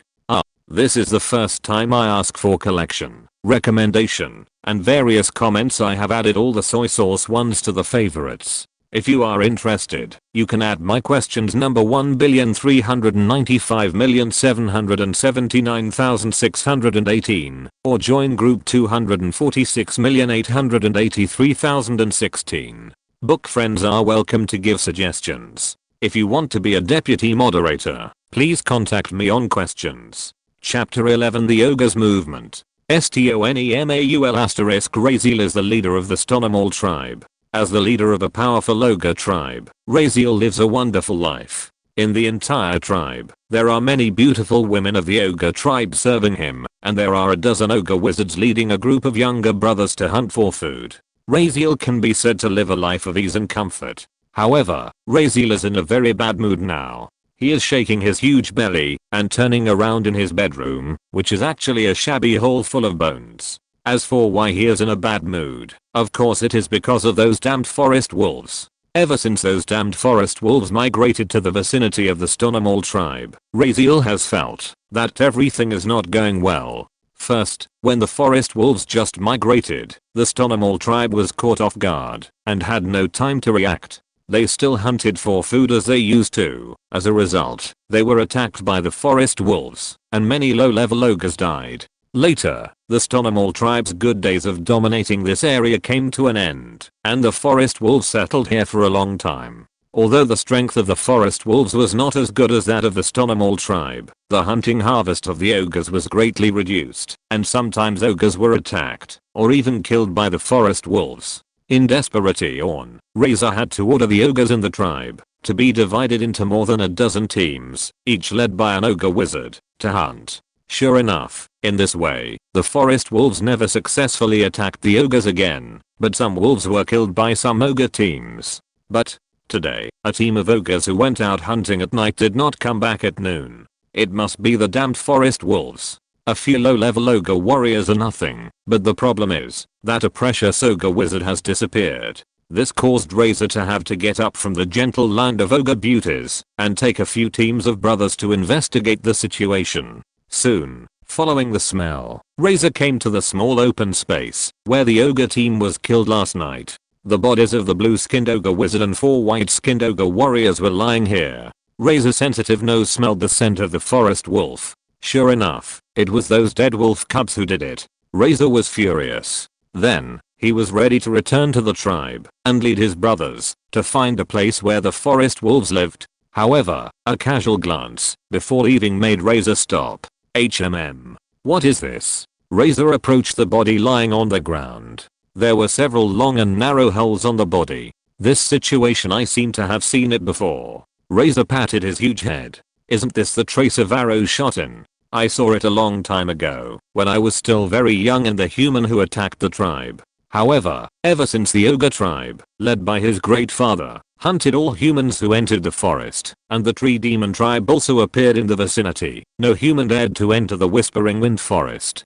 Could it be that those small and weak humans entered the Whispering Wind Forest again? Raziel was a little excited. The word cannibal in the name of ogres is not added casually. They have a special preference for human flesh. If humans really dare to enter the forest, he can taste that wonderful taste again, right? When he was very young, he got a little human flesh from his father. Excited, Raziel immediately returned to the Stonomall tribe, summoned all his brothers, and ordered to search for a small, ugly, upright creature. Raziel was also a little helpless. In the entire tribe, he was the only one who had seen humans. Ordinary ogres had a short lifespan, and those who had seen humans had all died. He had to issue such a vague order. The location of the Night Elves. Father, the patrolling archers found traces of ogres nearby. Avril reported to Euphony respectfully. Could it be that the bodies of several ogres killed while exploring the surrounding area last night were found? I have to be prepared. Maybe the ogres will find this place soon. Then, Euphony issued an order to prepare for battle, to defend against possible attacks from ogres. Fortunately, I have built 8 ancient protectors, and the defense capability has been greatly enhanced. Maybe this is a good opportunity? I can truly understand the combat effectiveness of the Night Elves through ogres. Euphony is a little looking forward to the upcoming battle. Sure enough, before night, Euphony and his men were discovered. An ogre wizard brought several ogre warriors and an ogre warrior into Euphony's perception range, and found the circle of tall trees that stood out from the crowd. After a lot of chatter, they gradually approached the circle of tall trees. Suddenly, a huge stone, with a whistling sound, hit the ogre warrior who was walking in front. The poor ogre was immediately smashed, and flew more than 10 meters, fell to the ground, and could not get up for a long time. Humph, the attack of the elite ancient protector is not so easy to bear. Euphony thought as he issued the attack order. Soon, Terran led the existing archers out of the forest and attacked the ogre team. Scorching arrow. An arrow with a fiery red light and a red tail flame accompanied by a cold shout shot fiercely at the ogre wizard. Several arrows followed and shot at the ogre wizard. The poor ogre wizard was frustrated and received a box lunch without even casting a bloodthirsty spell. At this time, the ogre strongman and several ogre warriors reacted. The ogre warrior let out an angry howl. The great lord sent him here to protect the ogre wizard with weaker vitality, but this group of skinny creatures in front of him actually killed the ogre wizard under his nose, and he must eat them. Skinny? Take a closer look. It looks ugly, different in aesthetics, and walks upright. Isn't this the creature that the lord ordered to find? It's really hard to find it, even if the soles of my feet are worn out, and it didn't take any effort to find it. If I take down this group of creatures quickly, the lord will not blame me for not protecting the ogre wizard, right? The ogre warrior excitedly rushed towards Tyrande and the archer with several ogre warriors. Tyrande's mouth curled up a mocking smile, and another burning arrow shot at the leading ogre warrior. Soon, the ogre warrior who overestimated his own capabilities regretted it. Several ogre warriors were quickly killed, and only Ed was still struggling. Turning suddenly, the ogre warrior rushed back the way he came, and ran away. Tyrande did not launch an attack, but let the ogre warrior flee into the distance. At recruiting deputy moderators. If you are interested, please add QQ 1,395,779,618 or group 246,883,016 to contact me. In addition, it is a bit inconvenient to talk about something during this period, and the update time is relatively unstable. Please understand it will be fine after a while. Chapter 12 Ogre Attack. The ogre wrestler was a little puzzled. Why didn't the creature riding on the white tiger behind him chase him? Did she have a problem with her brain? It guessed maliciously. Although such thoughts were turning in its mind, its pace of escape did not stop at all. Just as the ogre wrestler escaped a long distance and the tension in his heart gradually eased, a voice suddenly sounded not far away from him. Moonlight. A mercury-like beam of light fell from the sky and hit the ogre wrestler's head. The ogre wrestler immediately became dizzy and stopped running. A second later, the ogre wrestler woke up. It shook its huge head and looked at the two figures that appeared in front of it. A skinny creature riding on a black leopard and a skinny creature carrying a huge hardwood bow appeared in front of the ogre wrestler. Looking at the two skinny creatures in front of him, the ogre wrestler showed a grim smile on his face. I can't beat a dozen skinny creatures, can't I beat two? At this moment, it completely forgot about the mercury-like beam just now, and rushed towards Avril and Luna with fierce eyes. However, the ideal is plump like Razor, and the reality is skinny like Avril. Avril shot a shock shot, and the ogre warrior suffered a lot of damage, and the speed of the charge also decreased. Then, under the continuous arrows of Avril and the flying blades of Luna, the ogre warrior lay on the ground, and lost his combat effectiveness. Under Eupheni's order, Avril and Luna brought the ogre warrior to Eupheni. At this time, the ogre warrior no longer had the idea of catching the skinny creatures around to get the forgiveness of the ogre lord. He was just thinking about how to survive. Strange, why did these skinny creatures bring me to a tree? How can there be such a huge tree? The ogre warrior focused his attention on the big tree in front of him. Suddenly, a blurry face appeared on the tree, which scared the ogre warrior. The tree in front of him made a low sound, which made the ogre warrior stunned for a moment. This hit the undead. Eupheni opened his wooden mouth and asked the ogre warrior his question. Lowly ogre, how many lowly ogres are there in your dirty tribe? Seeing that the ogre warrior seemed to be stunned by him, Eupheni made a low sound again. Answer my question, lowly ogre. The ogre warrior felt a hint of anger in Eupheni's tone and reacted.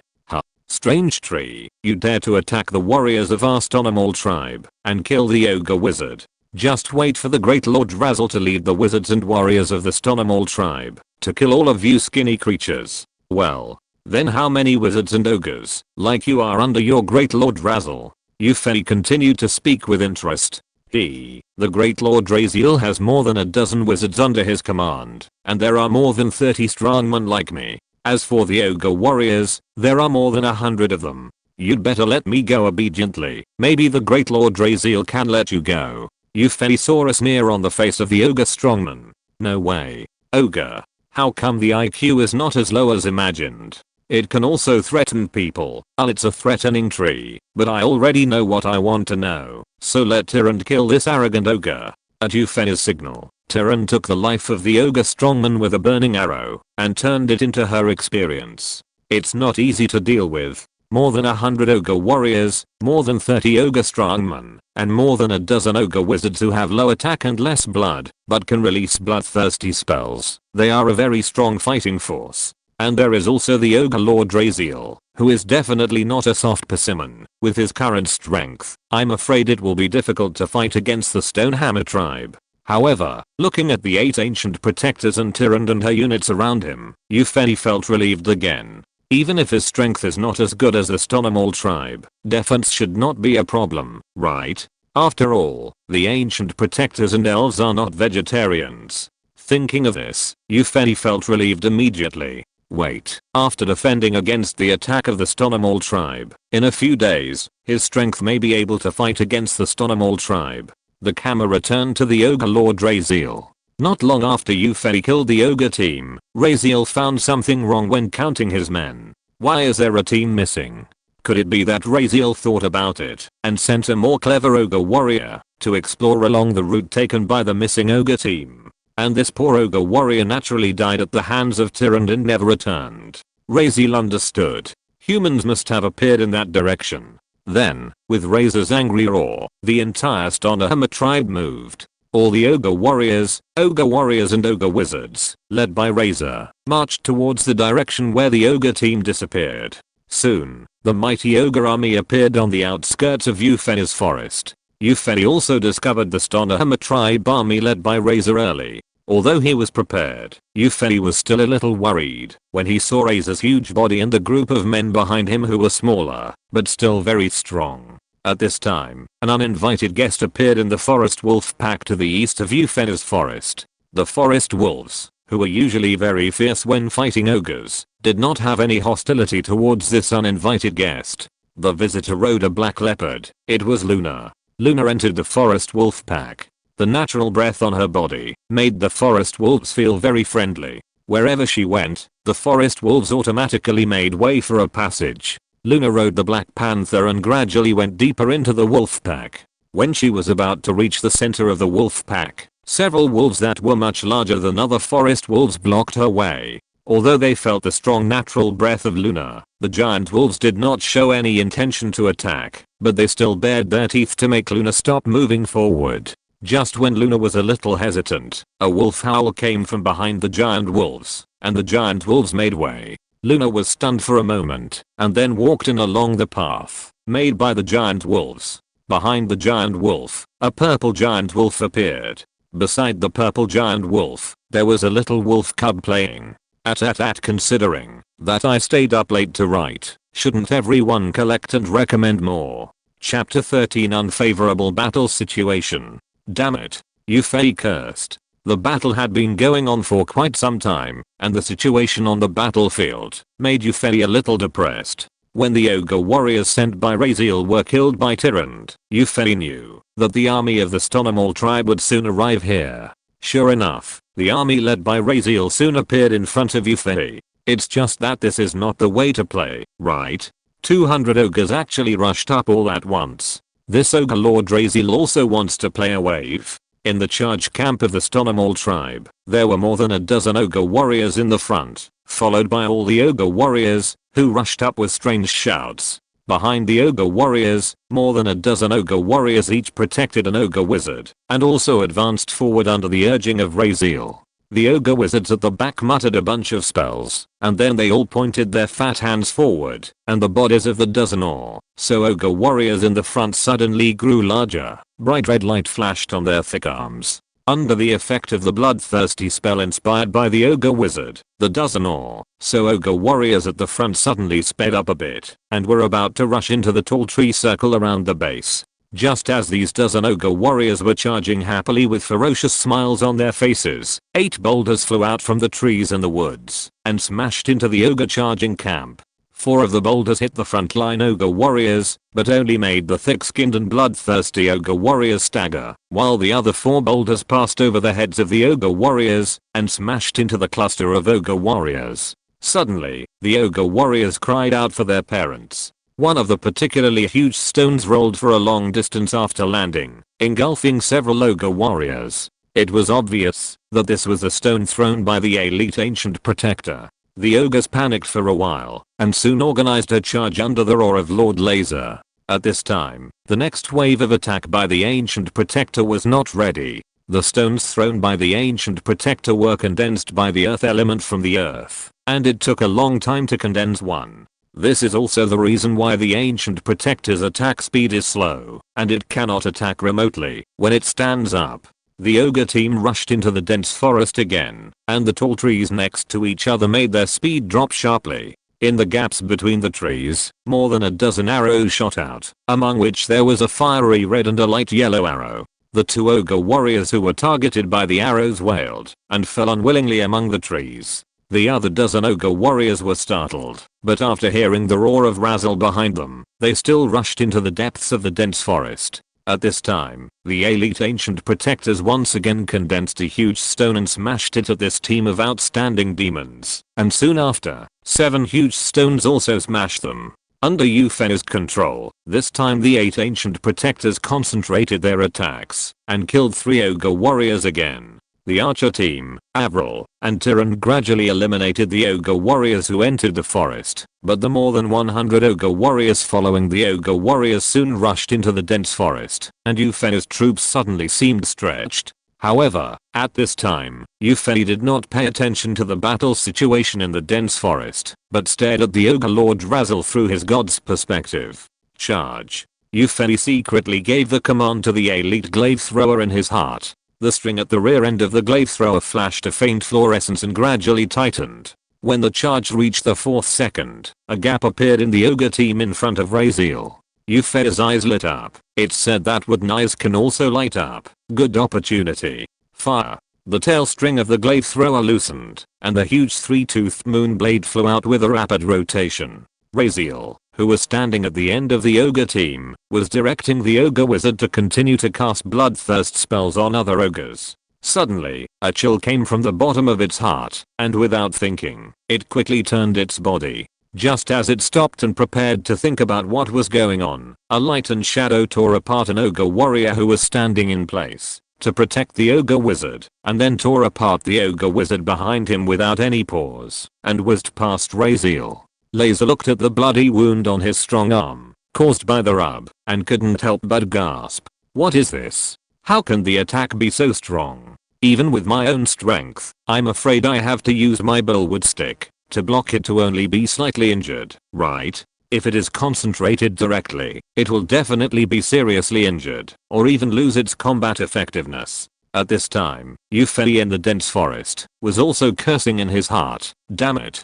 This charged sword blade really can't attack a moving target. As long as the target moves a little, the sword blade will deviate from the target. It's completely unlike the arrows of archers and Tyrant, which can track automatically, just like the guided arrows in Diablo. Speaking of which, the automatic tracking of archers and Tyrant's arrows is really like a bug. It doesn't seem like a big deal in the game, but in reality, it's simply cheating.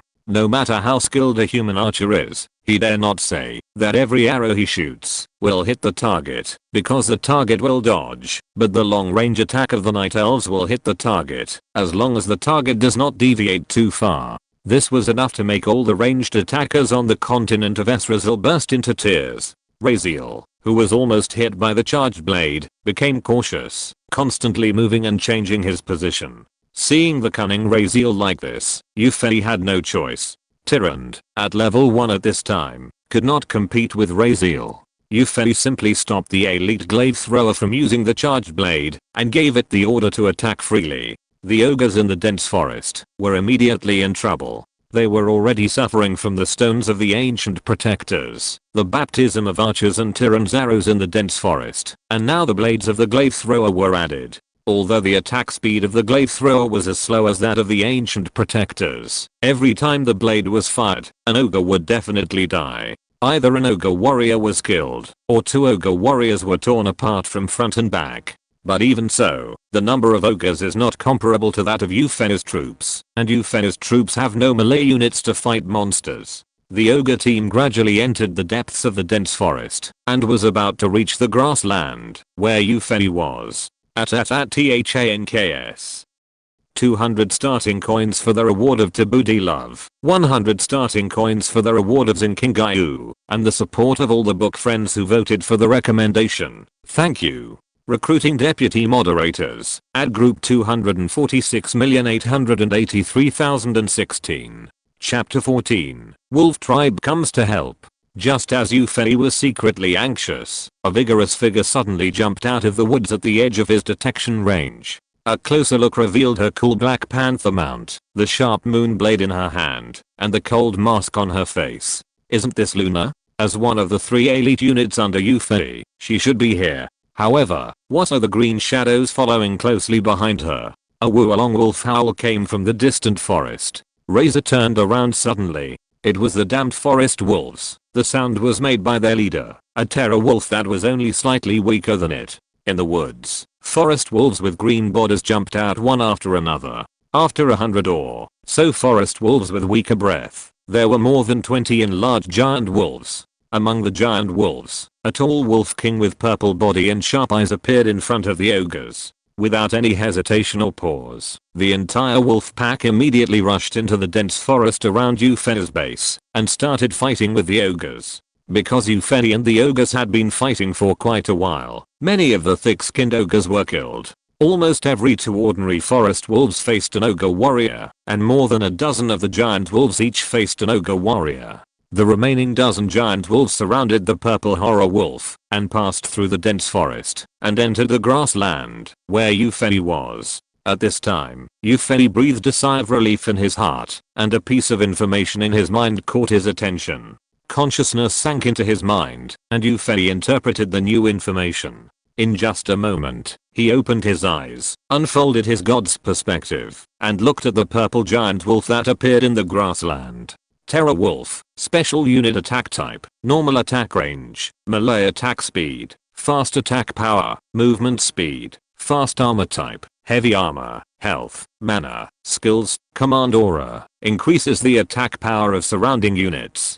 Increases the attack power of friendly units within a 150 meter range by 10%. Casting interval, none raw, increases the attack power of surrounding friendly units by 25%, lasting 45 seconds. Consumes 100 mana. Casting interval, none critical hit. This unit has a 20% chance of causing 2 times the basic damage to the enemy. Terror combo, performs 3 attacks quickly at a terrifying speed.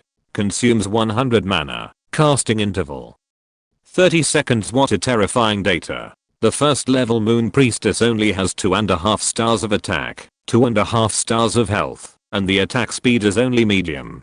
Compared with the Terror Wolf in front of her, she is not a level worse. The only thing that the Moon Priestess can be a little better than the Terror Wolf is the armor. According to the comparison between the Forest Wolf clan and the Ogre clan, the Ogre Lord Raziel must be much stronger than the Terror Wolf. I'm afraid that I can't do anything to it for a while. This ability to view the data of friendly forces is exactly what Eupheny just analyzed in his brain. At the same time, Eupheny also knew that when he upgraded to the ancient tree, he would gain the ability to view the data of enemy units. Looking at the Terror Wolf that had already walked in front of him, Eupheny opened his wooden mouth. Leader of the Forest Wolf, I'm the great father god of the Night Elves, the Tree of Life. The Terror Wolf whined in his mouth and spoke wolf language, but Eupheny could understand. Nature's darling, the great Tree of Life, the Forest Wolf clan is willing to serve you. As early as when he killed the Ogre team, Eupheny sent Luna to the settlement of the Forest Wolf clan to persuade the Forest Wolf clan to join his battle with the Ogres.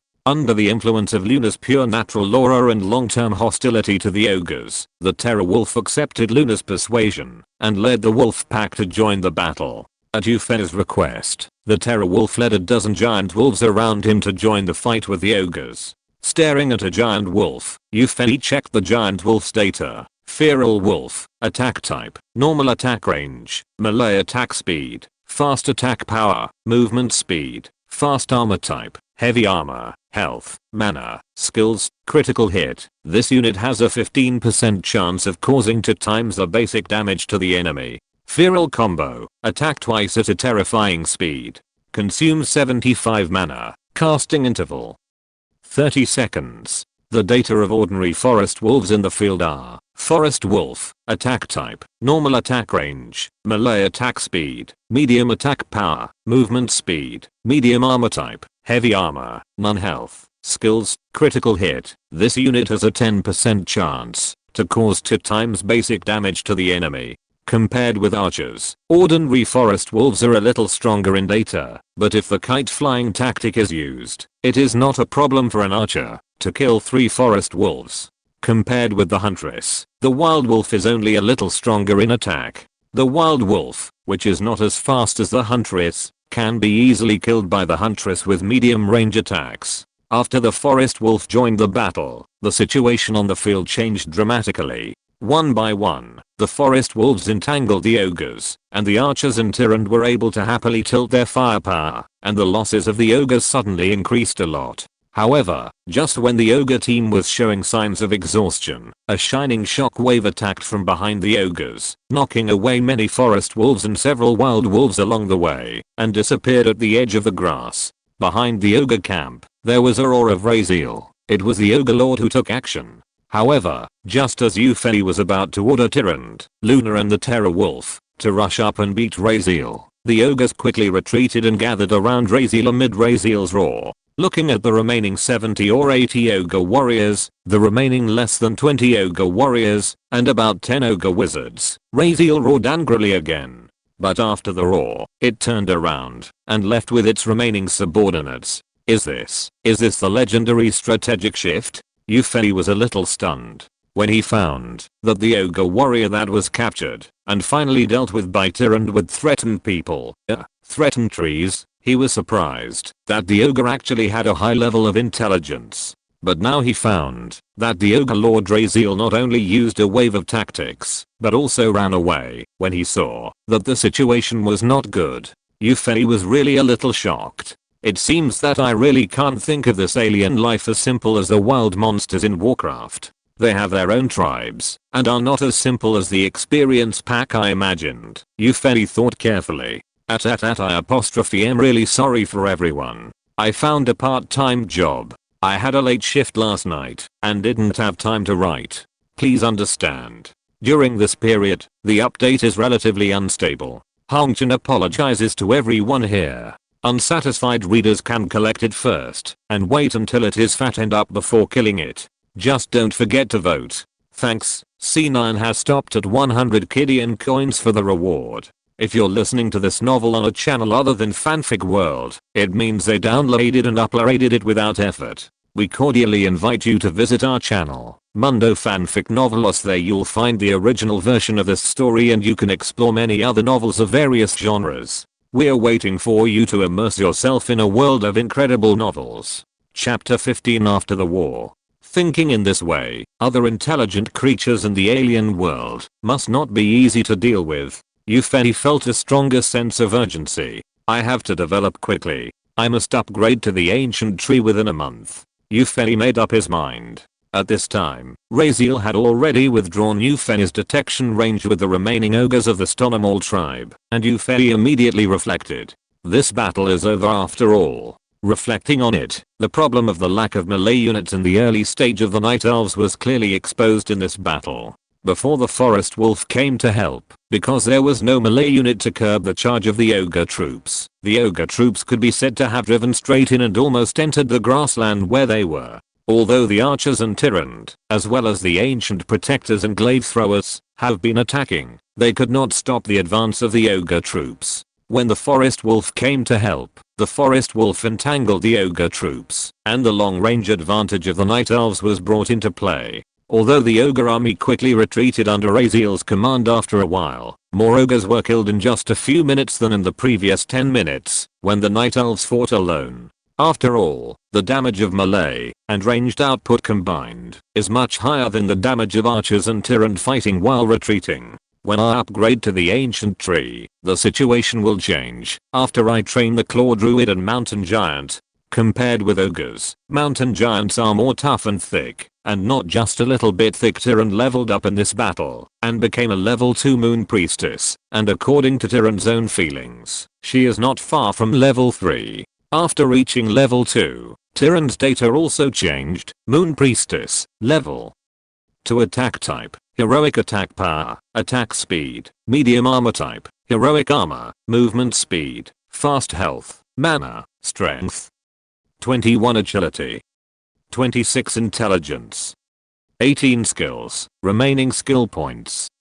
2 specific skills are omitted. In chapter 8, I looked and saw that the aura of power and scorching arrows have been upgraded by 1 level. The next level cannot be upgraded until Tyrant reaches level 3. Then she can only choose 2 from reconnaissance, lunar arrow and jump. After thinking for a while, Euphony asked Tyrant to upgrade reconnaissance and lunar arrow by 1 level each. Lunar arrow's attack is ultra long range, and the attack range of level 1 reaches 3000 meters. It can be used to strike the enemy in advance and attack before the enemy can see it, and lunar arrow can also be used to chase the enemy when he escapes. The reason for adding a level to the reconnaissance is to cooperate with the arrow of the moon goddess. Euphony's detection range is only 2000 meters, which is not up to the maximum attack range of the arrow of the moon goddess. However, after summoning the owl, he can have the vision of the owl, and can also play the advantage of the super long range attack of the arrow of the moon goddess.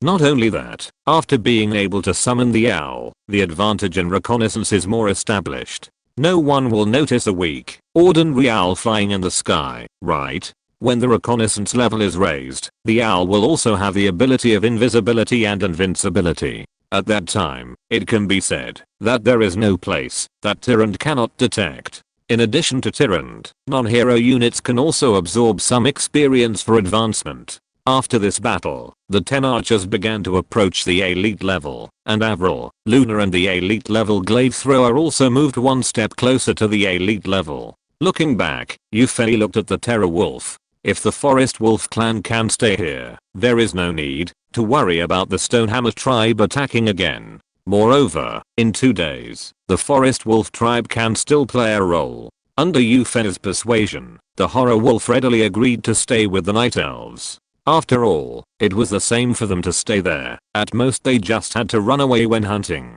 And staying with the Night Elves, they could also deal with their old enemy, the Ogre tribe. So why not? During the persuasion, Euphony also knew why the Horror Wolf led the wolf pack to help the Night Elves without hesitation. In addition to the natural breath of the Night Elves and the closeness of normal wild beasts, Euphony knew that the little wolf cub he had saved when he asked Avril and the archer to explore the surrounding environment was actually the child of the Horror Wolf. Maybe I should pull the Forest Wolf tribe into the camp of the Night Elves, Euphony thought. In this way, in the month before he upgraded to the ancient tree, he could have melee units, and the combat effectiveness of the Night Elves would be greatly improved. However, he did not know how to convert friendly units into his own units. He would wait until he practiced the Yuan Musenju and opened more inherited memories of the Tree of Life. The most urgent task now was to mine all the gold mines that were being mined, and then convert them all into combat power to repay the favor of the Stonehammer tribe's invasion. Euphony was not a generous person. He only agreed with the last one of the so-called, if someone offends me for the first time, I will give him 3 points of courtesy. If someone offends me again, I will return a needle. If someone offends me again, I will destroy his entire family. In his opinion, all courtesy was a disguise when he was weak. As long as he had the ability, he would not be polite once someone or non-human offended him. Euphony spent almost the next 2 days practicing the Yuan Musenju. In addition to practicing, he was busy converting gold into energy and then issued orders to train female hunters and blade throwers. Think about it, after the female hunter and the glaive thrower are trained, the glaive thrower will be used for ultra long range attacks, the archer will be used for long range attacks, the female hunter will be used for medium and short range attacks, and the close range will be handled by the Forest Wolf clan, which is becoming increasingly close. This attack area is not ordinary. Wide Euphony has begun to look forward to the scene where the ogre is blocked by the Forest Wolf after being baptized by the blade of the glaive thrower, the arrow of the archer and the moon blade of the female hunter, and continues to withstand the bombardment of 3 medium and long range arms. After 2 days of training, the Yuan Lingwood key that Yufei can control has increased a lot, and he can already cast some low-level spells such as Moisturizing Technique, Vine Cluster and Wood Thorn Technique recorded in Yuan Mu Zenju, and the inheritance memory of the Tree of Life has been opened a little bit, allowing Yufei to know more information. Among them, the opening of the sub-base that Yufei is most concerned about is included. I'm sorry for everyone during this period. I have coordinated with my part-time job and will take a leave every day to update.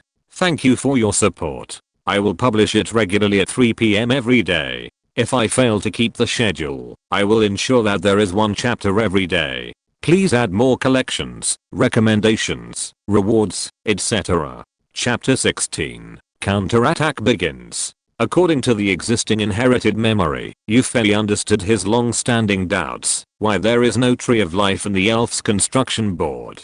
The Tree of Life, and even the upgraded Ancient Tree and Eternal Tree can only be unique. In other words, their main consciousness can only be unique. To build a new Tree of Life, it is only possible if Yufei has the ability to split his soul. After splitting his soul, the elf can build a new Tree of Life, based on the split soul. The newly built Tree of Life is equivalent to Yufei's incarnation. And because Yufei is the main consciousness, the level of the split soul or the sub-base cannot exceed Yufei's main base. In other words, if Yufei is at the level of the Ancient Tree, then the sub-base cannot be upgraded to the Eternal Tree. What makes Yufei most happy is that, if the Tree of Life, where he is destroyed, his soul can transcend the speed of time and space and immediately transfer to any sub-base. In other words, as long as he still has the Tree of Life, Yufei is immortal. Aha, is this the legendary immortal halo of the protagonist of the novel? I'm the protagonist indeed.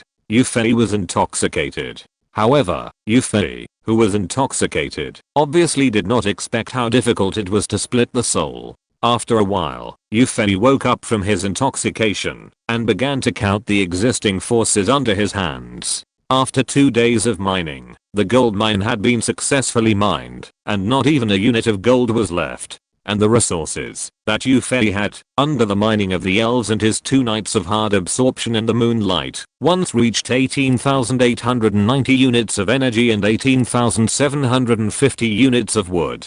But after Yufei trained 10 female hunters and 4 glaive throwers, consuming 8,430 units of energy and 1,300 units of wood, there was still some energy and wood, but it reached the population limit. Yufei had to build another moon well, making the population 90/130. At the same time, energy dropped to 8,660 units and wood dropped to 17,050 units. After careful consideration, Yufei spent 1,250 units of energy and 7,500 units of wood to study the power of the moon in the Hunter's Hall. Moon power increases the attack damage of Night Elf archers, huntresses, glaive throwers, and hippogriff riders. After studying moon power, Avril's attack power reached 3.5 stars, and ordinary archers also reached 2 stars. Luna's attack power increased from 3.5 stars to 4 stars, and ordinary huntresses also increased from 1.5 stars to 2 stars.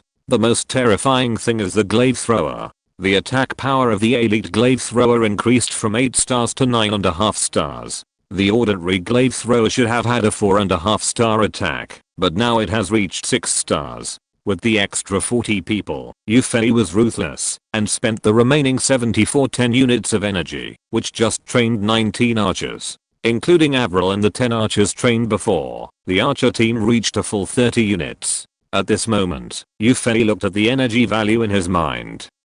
0 units, wood.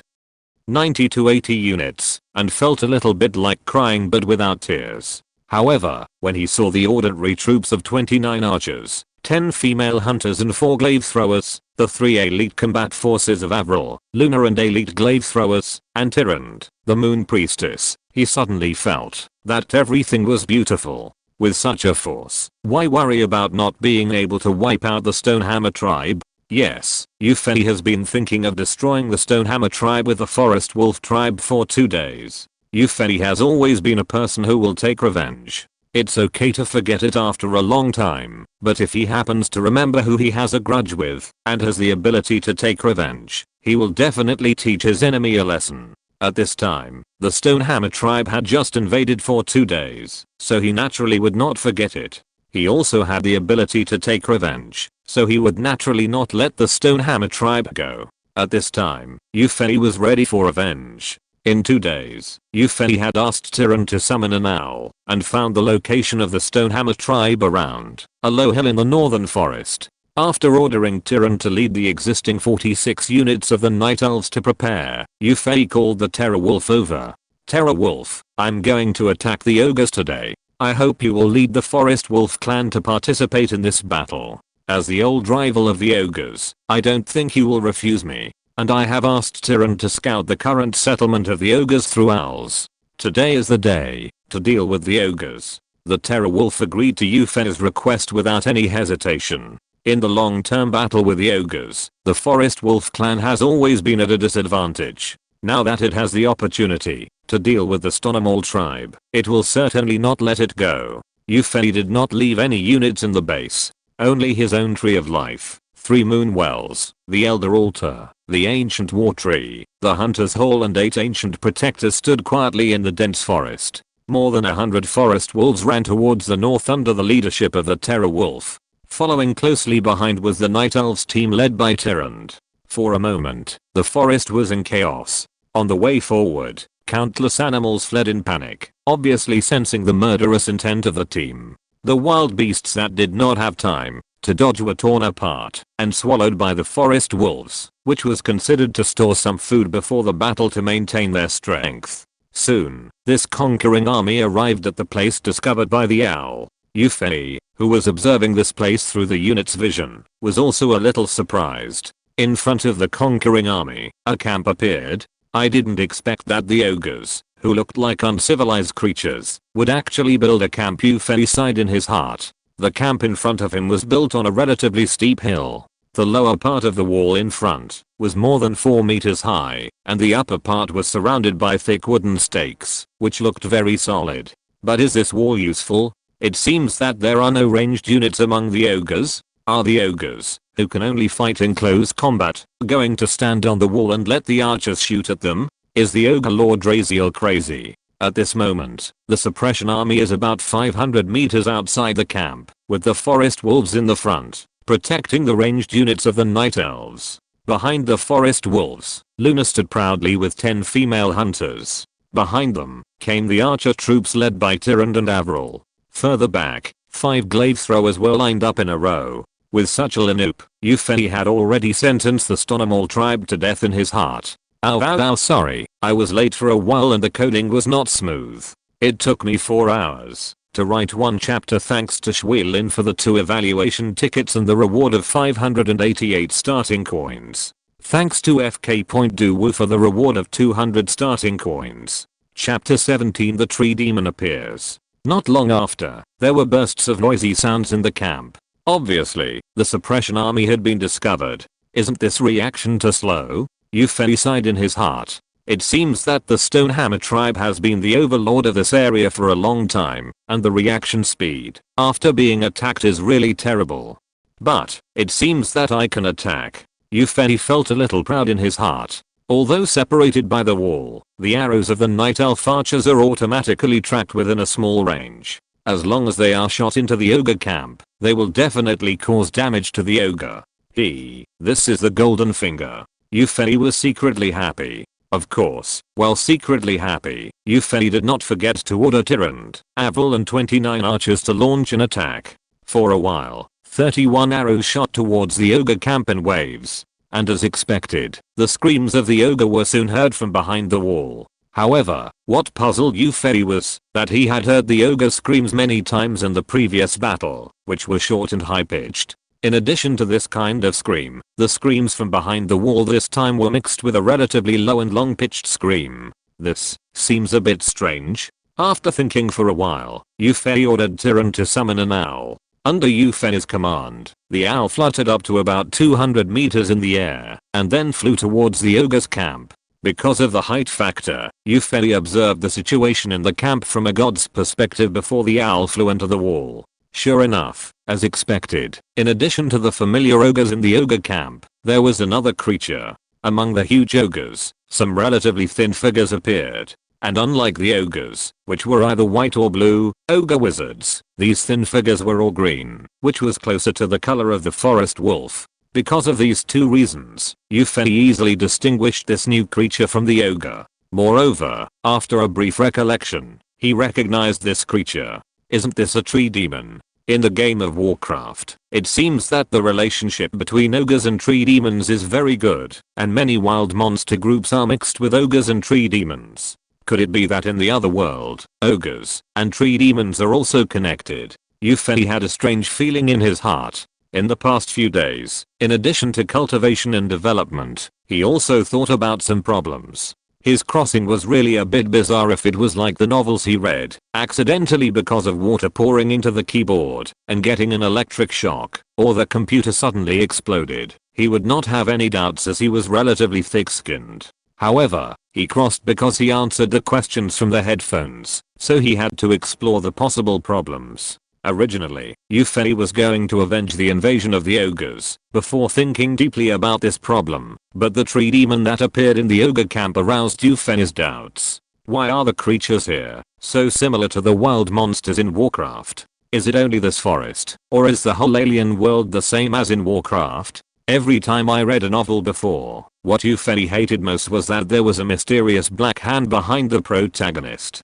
Everything about the protagonist was planned by the Black Hand, which made people feel very depressed.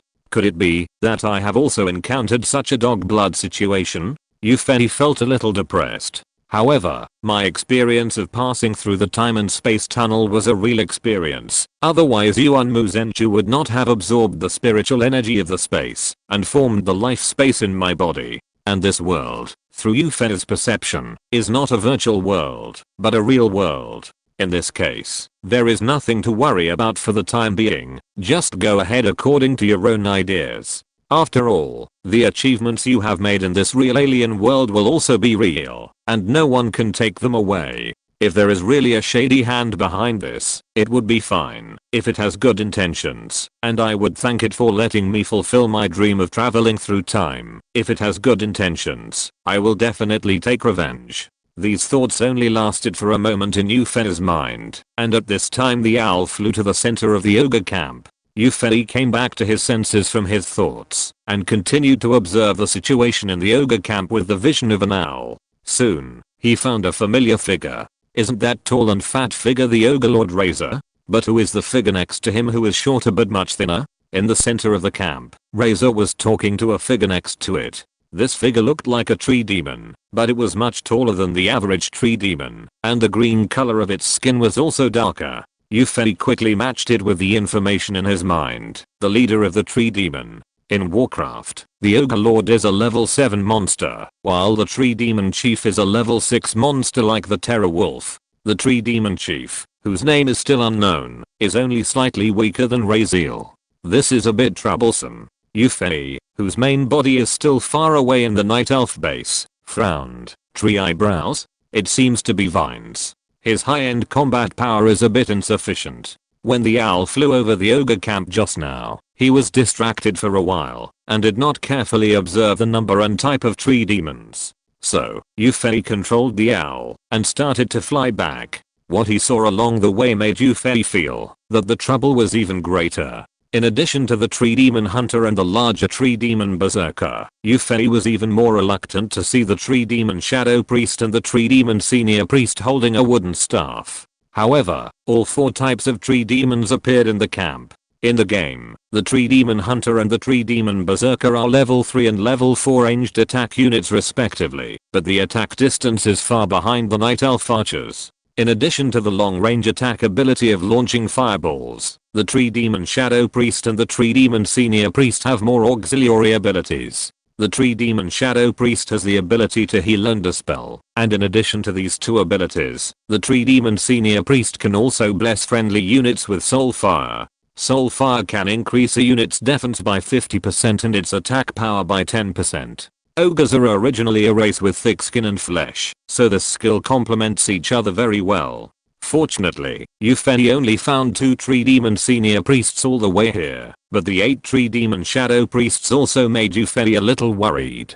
Isn't it depressing that they are healing in the back while they are fighting in the front? At this time, the ogre camp also reacted, and some thin figures appeared on the high wall. I will send this chapter to you early today. By the way, it is in the top 20 of the new book list. Hanchan is very happy. Thank you all for your support. Chapter 18. War begins. Green figures appeared on the wall of the ogre camp, making strange cries. However, the arrows of the archers did not stop because of their strange cries. Another wave of arrows was shot out, and the strange cries of more than a dozen tree demons that had just jumped onto the wall suddenly turned into screams. Among them, several unlucky tree demon hunters were shot by several arrows at the same time, and they turned into experience and died as soon as they appeared. Yufei had already controlled the owl and returned to the camp of the expedition army. Through Tyrant, Yufei asked the Terror Wolf for information about the Tree Demon clan. The settlement of the Tree Demon clan is probably in the northwest of the Night Elf base. Because of the Ogre clan in the middle, the Forest Wolf clan has not had much contact with the Tree Demon clan. However, the Terror Wolf heard from the animals that originally lived in this area that the Tree Demon clan and the Ogre clan seemed to have a close relationship. But the Terror Wolf didn't know more information because the animal was eaten. After speaking a few words, the Forest Wolf clan was at a disadvantage in the fight with the Stonehammer tribe, so there was no need for the ogres to ask for help from the Tree Demon clan, so the Terror Wolf was not very clear about the relationship between the two tribes. Now it seems that the Ogre clan and the Tree Demon clan are indeed closely related. This is really a bit troublesome. The ogres act as meat shields in the front, and the tree demons in the back carry out long-range attacks. This is the same as Yufei's tactics. In addition, the opponent also has two auxiliary units, the Tree Demon Shadow Priest and the Tree Demon Senior Priest, which can heal anemic units. No, there are also Ogre Wizards, which are also an auxiliary unit. If they are allowed to bless the Tree Demon Berserker with Bloodthirst, then the Tree Demon Berserker's output will be greatly increased, and the damage received by the self-defense will be greater. The situation is very unfavorable. However, the Expeditionary Army also has advantages. Although the Tree Demon Hunter and Tree Demon Berserker are also long-range attack units, their attack range is not as good as the archers of the Night Elf tribe. Here I set the attack range of the Tree Demon Hunter and Tree Demon Berserker to 400 meters. I was surprised when playing the game. Archery should be farther than throwing a hand axe. The team can first kill the opponent's long-range attack units with the advantage of attack range, and then concentrate firepower to deal with the ogres. Moreover, although the Tree Demon Shadow Priest and the Tree Demon Senior Priest can heal, the priest cannot move during the treatment. Then, the glaive thrower can play a role. The super long attack range allows the priest hiding in the back to enjoy a good feast of blades. Just as Yufei was thinking about tactics, the gate of the ogre camp creaked open. The familiar fat figures appeared in the doorway. The ogres rushed out of the camp. Leading the way were the remaining nearly 20 ogre fighters of the Stonehammer tribe. Behind them were 80 or 90 smaller ogre warriors. This time, the ogre wizard did not appear. After a huge figure, the ogre Lord Raziel, appeared. The gate of the ogre camp was tightly closed. Obviously, Raziel planned to put the thin-skinned and fragile ogre wizard in the camp to bless other units with bloodthirstiness. The ogres who left the camp did not hesitate at all and immediately rushed towards the camp of the Expeditionary Army. There was no way the long-range units in their camp were still suffering from the baptism of arrows. Looking at the ogre team that was charging aggressively, Tyrant, under Yufei's command, made the entire army retreat 200 meters, and then the Forest Wolves also launched a charge, followed by the Night Elf team. Yufei did this for a reason. After retreating 200 meters and charging again, the Forest Wolves and Ogres will be in a stalemate about 450 meters away from the camp. The Tree Demon Hunters and Tree Demon Berserkers will not be able to attack the Forest Wolves, while the archers following closely behind the Forest Wolves can attack the Tree Demons on the wall. At the same time, the female hunters with an attack distance of only 40 meters stand in front of the archers. In addition to attacking the ogres, their health is relatively high, and they can also protect the archers with low health. As Yufei expected, the Forest Wolves and Ogres collided about 450 meters outside the camp, and the melee units of the two sides were entangled together. Before the two armies came into contact, the Lord Razor, who led the ogre team, released a shockwave and knocked away several forest wolves. Seeing that the situation was not good, the terror wolf quickly rushed up and fought with Razor. As Razor's old rival, Yufei believed that the terror wolf could still hold Razor for a long time. During this period of time, his side had to get rid of the enemy's ordinary units. The archers hid behind the female hunters, and under the leadership of Avril and Tyrant, they poured arrows on the wall of the ogre camp. However, the tree demon hunters and tree demon berserkers on the wall could not attack the archers. They could not even attack the forest wolves that were entangled with the ogres and could only whine on the wall. The advantage of range really works. Yufei relaxed a little. However, 10 fireballs suddenly flew out from behind the wall of the ogre camp and hit the archers who were shooting. The female hunters who were blocking the archers reacted quickly, one for each, and blocked the fireballs for the archers. Is this the attack of the tree demon shadow priest and the tree demon senior priest? How could I forget this? Although these two wild monsters usually appear as auxiliary and medical, they also have long-range attack capabilities. Moreover, the range of the fireballs they fired is farther than the attack distance of the archers, reaching 600 meters. No, we have to get rid of these 8 tree demon shadow priests and 2 tree demon senior priests. Not only is it because the archers with low health are being attacked now, but also in order to reduce the enemy's advantage of auxiliary medical soldiers in the later battles, we have to get rid of a few priests now.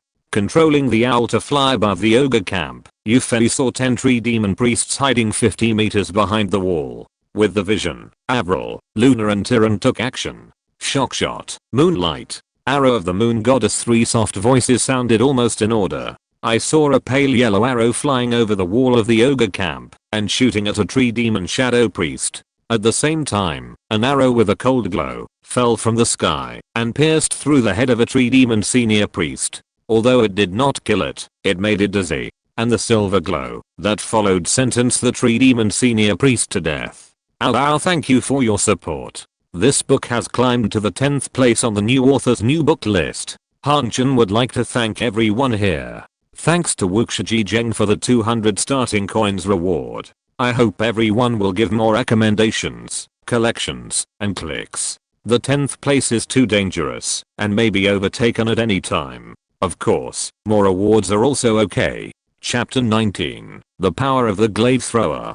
The high priest of the tree demon who had just woken up from the dizziness wailed, turned into the experience of Tyrant and Luna, and fell to the ground. Although the shadow priest of the tree demon that was shot by Avril's concussion shot reacted quickly and retreated to the depths of the camp, it was still helplessly hit by Avril's 2 arrows under the terrifying range of 1000 meters, and the high priest of the tree demon fell to the ground and died. At this time, the remaining 7 shadow priests of the tree demon and 1 high priest of the tree demon could not help but panic, screaming and retreating. Soon, they retreated beyond the range of Avril. However, on their way of retreat, Avril's arrows, combined with Tyrant's already cooled moon goddess arrow, killed another shadow priest of the tree demon. The archers, without the long-range threat, began to pour fire again, but this time they poured it on the ogres, who were entangled with the forest wolves. The ogres, who were attacked from both near and far, soon could not hold on. Amid the roar of the ogre lord Raziel, the ogre fighters and ogre strongmen began to retreat gradually. When the ogre team retreated to about 300 meters away from the wall of the ogre camp, Raziel swung his wooden stick and hit the horror wolf hard. Although the horror wolf dodged it with a jump back, it also achieved its goal, to force the horror wolf away. After sending another shockwave to the forest wolf team, Raziel also retreated into the ogre team. Squeaky, the gate of the ogre camp opened again. A group of green thin figures, led by a taller green thin figure, walked out of the camp. A closer look showed that it was the tree demon leader and the tree demon hunters and tree demon berserkers led by him. Yufei counted carefully and found that the tree demon leader had more than 20 tree demon berserkers and more than 40 tree demon hunters. Speaking of which, the attack of the tree demon berserker is much higher than that of the tree demon hunter, but the tree demon hunter has a skill called entrapment. This skill allows the tree demon hunter to cast a net woven with magic power to fix a unit in place, but this net does not limit the attack of the netted unit. However, if it is a ranged unit, it is fine. If a melee unit is caught by the tree demon hunter's net, it can only be a live target. Rushed out? As expected, the tree demon with insufficient range can only maintain a certain output by closing the distance. After all, no matter how high the attack is, there is nothing you can do if you can't hit the enemy. Following the tree demon hunter and the tree demon berserker, the 6 tree demon shadow priests and a tree demon senior priest who had just retreated into the depths of the camp also walked out of the gate of the ogre camp with the blue-skinned fat man the rogue wizard. Are you all here? Then, let's solve it together. Yufei suddenly felt a sense of heroism in his heart at this moment. This was the first war I initiated after coming to the alien world. I must use the blood of ogres and tree demons to show the strength of the Night Elves. Soon, the forest wolves rushed forward and started a melee with the ogres again. At this time, the ogres also had the support of long-range units, and the hand axes of the tree demons caused considerable damage to the forest wolves. At this time, the long-range support of the Night Elves also arrived. This time, in addition to the waves of arrows from Tyrant and the archers, the huntress also launched an attack. With the blessing of Tyrant's strong attack aura, both the archer's arrows and the huntress's moonblade seemed much sharper, causing greater damage to the enemy. It seems that the first choice of the moon priestess was right. Although the combat effectiveness of the demon hunter is very strong, it is not like a game in the alien world. In the case of having a large number of units at the beginning, heroes with aura skills can improve the overall combat effectiveness. The strong attack aura and the all-ranged troops of the Night Elves in the early stage are really a perfect match. However, although the archers and huntresses became sharper and caused great damage to the ogres, the remaining 7 tree demon priests hiding behind the tree demon hunters and tree demon berserkers made Yufei a little depressed. Originally, under the effect of the hard attack aura, the ogres should have suffered casualties faster, but the treatment of the tree demon priests made the ogres' health value decrease extremely slowly. This time, the forest wolf was at a disadvantage. After all, if the enemy was injured, a treatment in the rear could restore a certain amount of injury, but the injury of the enemy was as serious as it should be. In this case, even the forest wolf, who was not afraid of fighting, felt a little bit of retreat. It's time to use the glaive thrower. When the tree demon priest uses a healing spell, it stops and cannot move, so let them know the truth that life lies in movement. Yufei smiled secretly in his heart. What makes Yufei happy is that the glaive thrower can also receive the blessing of the hard attack aura. After studying the power of the moon, the attack of ordinary glaive throwers reached 6 stars. Now, with the amplification of the strong attack aura, it has become 6.5 stars. The attack power of the elite glaive throwers, which originally had a 9.5 star attack, has broken through to double digits and has become 10 stars. Because the tree demon priests who stayed behind the enemy formation were still quite alert, they used the healing spell and quickly moved to another place. The release time of the healing spell was not very long, so Yufei did not ask the elite glaive throwers to use the charged blades this time.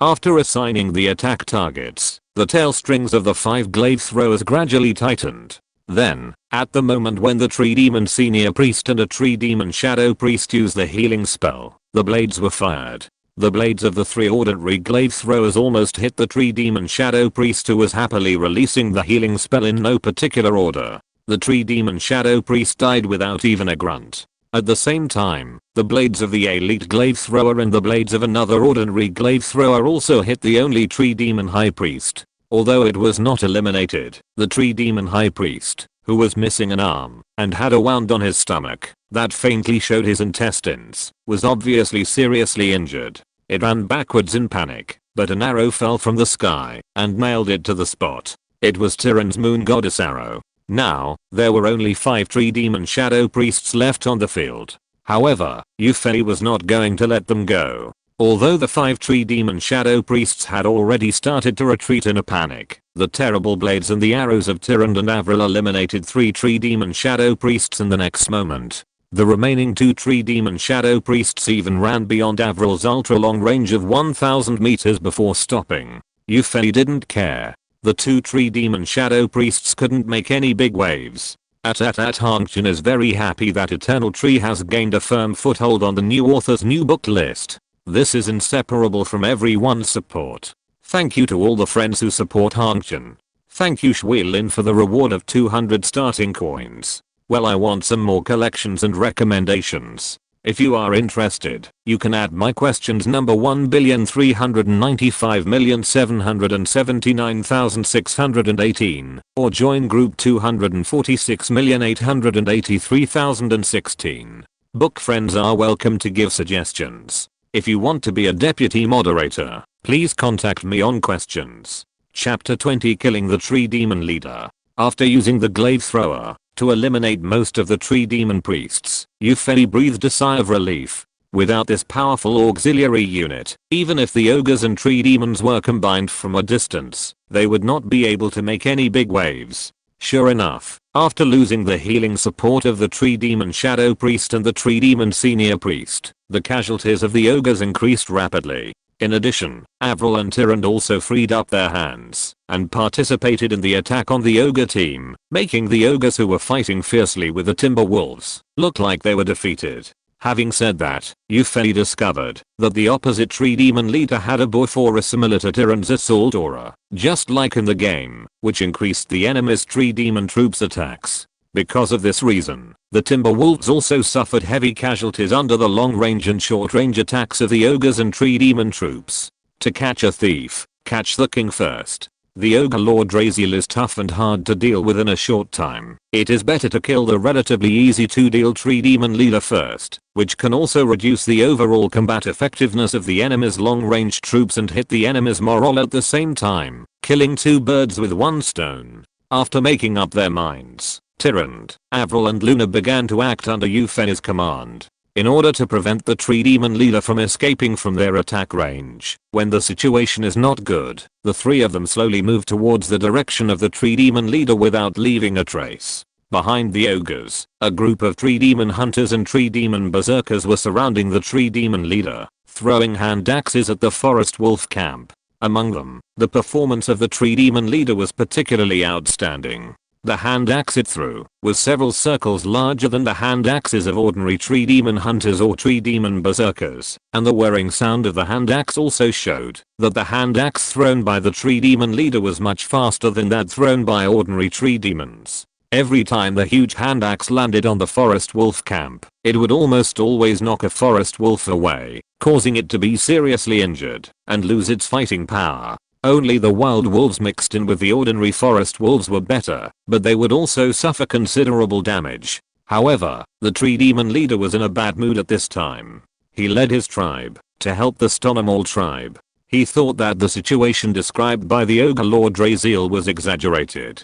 As a result, as soon as he started fighting with the enemy on the opposite side, his precious tree demon priest team was left with only two tree demon shadow priests. Even if he won this battle, how would he explain to the high priest when he returned to the tribe? Moreover, he was not in the upper hand on the scene now. If there were any more major losses, the high priest might use me as a sacrifice. The tree demon leader shuddered, and he had begun to have the idea of retreating in his heart. However, when he was still hesitating, he felt something unusual above his head. He looked up suddenly, and a silver-white beam of light stung his eyes and quickly descended on his head. Hit by Luna's moonlight skill, the tree demon leader fell into a short dizziness. When it woke up from the dizziness, it felt a pain in its chest, and two arrows pierced it. Looking down, it saw an arrow with a fire element and an arrow with a pale yellow light stuck in its chest. The tree demon leader was horrified. The three attacks that followed one after another caused it to suffer a lot of damage. It had already been thinking of retreating, and without any hesitation, it shouted to the surrounding tree demons, and quickly turned around, and ran towards the ogre camp. However, the tree demon leader suddenly found that his speed had become so slow. In fact, it was only half of his normal movement speed. What was going on? Obviously, after being hit by Avril's shock shot, the tree demon leader was affected by the deceleration effect. During the 10-second deceleration effect, the tree demon leader suffered several rounds of attacks from Tyrande and Avril. Only Luna did not attack the tree demon leader because of the short attack distance. Instead, she led the female hunter to join the battle between the ogres and the forest wolves. At the shout of the tree demon leader, the tree demon hunters and tree demon berserkers also quickly retreated to the camp. The ogres were in a panic without long-range support, but soon stabilized under the roar of Draziel. However, they also began to slowly retreat with steady footing, obviously preparing to retreat to the camp with the tree demons for defense. Raziel was at the forefront of the ogre camp, withstanding the attacks of the terror wolf and several wild wolves, and covering the rear for the ogre warriors and ogre warriors. The forest wolves, archers, and female hunters were also relentless. They pursued without hesitation. At this time, the deceleration effect on the tree demon leader had disappeared, but it had also been seriously injured by the attacks of Tyrande and Avril. The tree demon leader, who felt that he had escaped the enemy's attack range, breathed a sigh of relief and fell to the ground. But it obviously didn't notice that an owl flying in the air was staring at it with sharp eyes. In the sky, a silver white arrow fell silently and sank into the body of the tree demon leader. The tree demon leader, who was just thankful to have escaped the disaster, was pierced by the arrow and fell to the ground. It looked at the sky with a blank look. Where did this arrow come from? In the distance, Tyrande still maintained the posture of drawing the bow. The arrow of the moon god. The attack range of 3,000 meters meant that the tree demon leader could not escape the fate of being killed. A golden light flashed on Tyrande's body. She was upgraded. Moon priestess, level 3 attack type, heroic attack power, attack speed, fast armor type, heroic armor, movement speed, fast health, mana, strength, 24 agility, 32 intelligence, 21 skills, remaining skill points.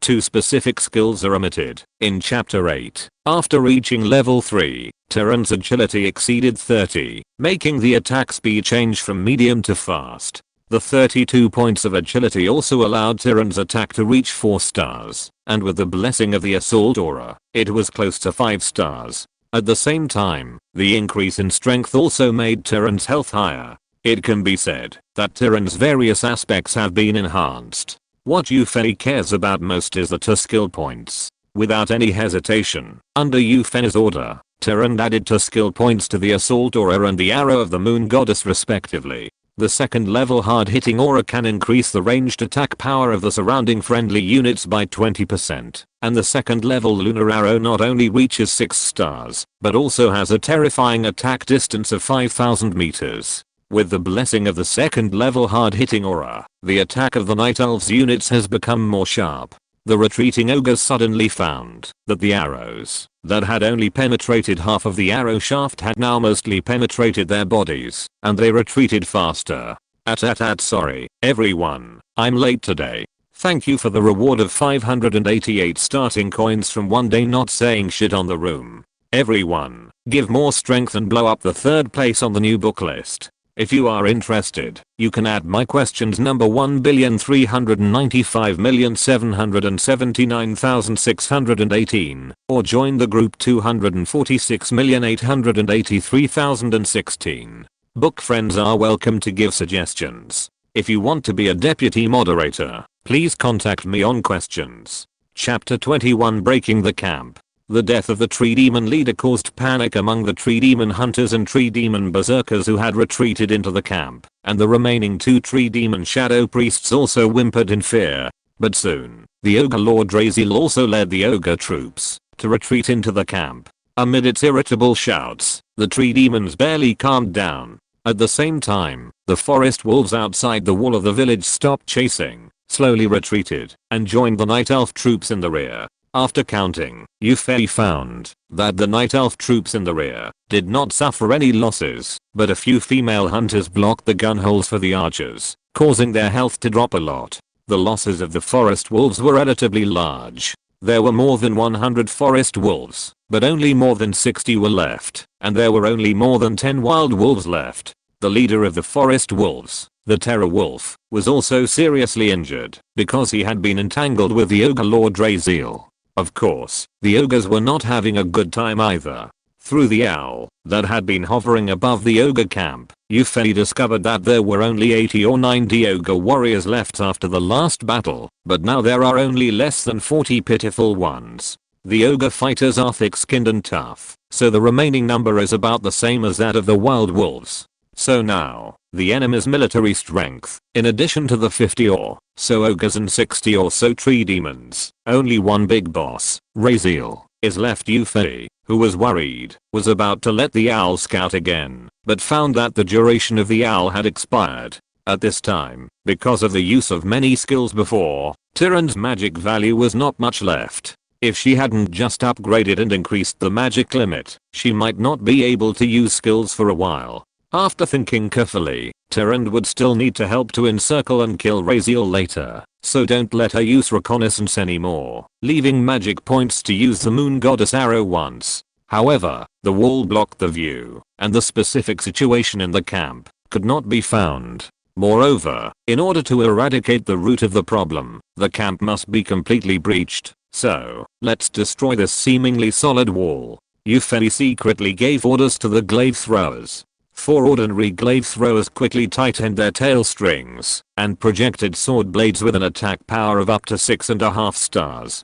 The siege attack of the glaive throwers caused the wall of the ogre camp to tremble, but after the trembling, the wall only had a few huge scars, and these scars obviously did not cause much damage to the thick wall. No way. It's strange that the ogres would build a camp, and they built it so solidly. Something is wrong. There must be a problem here. With the IQ of the ogres, it is amazing to understand strategic transfer. This camp was definitely not built by the ogres. I hope that, after breaking through the camp, I can find some secrets inside. When the blade of the glaive thrower hit the wall of the camp and made it tremble, Raziel in the camp also felt a palpitation.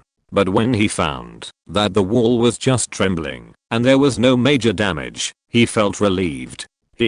When I attacked this camp under the leadership of my father, the power of the ogres could not destroy this wall. How could the dwarf outside the wall destroy it? Yuffie, who was observing the battle from a god's perspective, frowned for a moment, but soon relaxed again. Because the Night Elves' killer weapon at this stage, the elite glaive thrower, has been charged. After studying the power of the moon, the elite glaive thrower with an original attack power of 8 stars has reached 9.5 stars, and after Tyrann's current 2nd level strong attack aura, it has risen to 11.5 stars. After charging for 5 seconds, a blade with a terrifying attack power of 16.5 stars was projected towards the wall of the ogre camp. Boom! A huge sound resounded in a radius of more than 10 miles. After the wall of the village was hit by the sword blade, countless dust suddenly filled the air, covering the place where the sword blade attacked. The loud noise startled both parties inside and outside the camp. When Laser in the camp heard the loud noise, his body trembled uncontrollably, and he suddenly thought of the extremely lethal sword blade when he attacked the group of skinny creatures that day. Suddenly, he lost confidence in whether the wall of the village could defend against the enemy's attack. The forest wolves and night elf troops outside the wall were also a little nervous. Perhaps the ogre camp was broken? After a while, the smoke and dust covering the place where the sword blade attacked gradually dissipated, and the situation of the wall of the village appeared in front of everyone. Wolves, demons. I saw a huge gap on the wall where the sword blade hit, and inside the gap, there were scattered gravel and some wooden stakes. Attack, breakthrough. The sword blade with an attack power of 16.5 stars did not disappoint Yuffie. The gap in the wall of the ogre camp was more than 5 meters wide enough for the expeditionary army to pass through. Attack, breakthrough. Raziel in the camp was also thinking this. How could it be broken through so easily? Back then, under the leadership of his father, the ogre tribe also lost many people, magic, before they broke through the gate. It was also because of this that he reinforced the gate to be stronger than the wall of the camp, and every time the ogre had to use a lot of strength to push it open. Unexpectedly, the enemy directly attacked the wall of the camp, opening a huge gap in the wall. Fight. Raziel was furious. At this point, he could only fight the enemy. Even if the great Stonomall tribe was destroyed, it would bring huge losses to the enemy. It began to roar again, and ordered its ogres to block the gap. Under Raziel's command, the ogres rushed to the gap in a swarm, but with the size of the ogres, 3 ogre warriors side by side could block the gap. The other ogres could only stand blankly behind the 3 ogre warriors. At this time, the timber wolves and the night elf troops did not launch an attack. Just as Raziel was puzzled, there was another loud noise. Boom! The gap in the wall of the village widened a lot. The elite glaive thrower used the charged blade skill again and hit the wall next to the gap. The broken stones splashed everywhere, causing considerable damage to the ogres behind the wall, and the gap also expanded to about 10 meters. Taking advantage of the ogres' panic, the archers launched the attack first. Swish, swish, swish. The 3 ogre fighters guarding the gap fell down tragically. Each of them had 10 arrows stuck in their bodies. How could they not fall down? The timber wolves also rushed up under the cover of the archers, trying to break through the gap and attack the ogre camp. The ogres in the camp set up their defenses again under the roar of Raziel, and the tree demons who lost their leader also obeyed Raziel's orders and came to the back of the ogres, ready to throw their axes. Sorry everyone, I'm late again today. I could have finished coding at 3 o'clock, but my mother came back from another place and asked me to pick her up at the train station, so thanks to Zimmer's Shang for her 3 evaluation tickets, and thanks to Shwilin 588 for the reward of Kidian coins. If you're listening to this novel on a channel other than Fanfic World, it means they downloaded and uploaded it without effort. We cordially invite you to visit our channel, Mundo Fanfic Novelos. There you'll find the original version of this story and you can explore many other novels of various genres. We're waiting for you to immerse yourself in a world of incredible novels. Chapter 22, The Destruction of the Stonomol Tribe. The sun shines through the gaps between the leaves, casting a shadow on the ground in the quiet whispering wind forest. A camp stands on a low hill. In the wall of the camp, at a gap about 10 meters wide, forest wolves and ogres are fighting for life and death. An ogre warrior hits a forest wolf on the waist with a stick. The forest wolf wails, its front legs soften, and it kneels on the ground. Just as the ogre warrior grins and prepares to make up a blow, a wild wolf next to him sees the opportunity and bites the ogre warrior's neck with a wild combo. The ogre warrior, who has been fighting with the forest wolf for a while and has suffered a lot of damage, falls down unwillingly. Just as the wild wolf lets go of the ogre warrior's neck and prepares to find the next target, a huge wooden stick hits it hard on the head, making it dizzy. An ogre fighter attacks the wild wolf. When the ogre fighter was about to take advantage of the enemy's dizziness to pursue the victory, several arrows pierced it. The situation on the battlefield was gradually tilting towards the timber wolves and the night elves. Although the ogres also had the long-range support of the tree demons, the tree demons without their leader were no longer blessed by the aura, and their attacks dropped a lot. The death of the tree demon leader also had a great impact on their morale.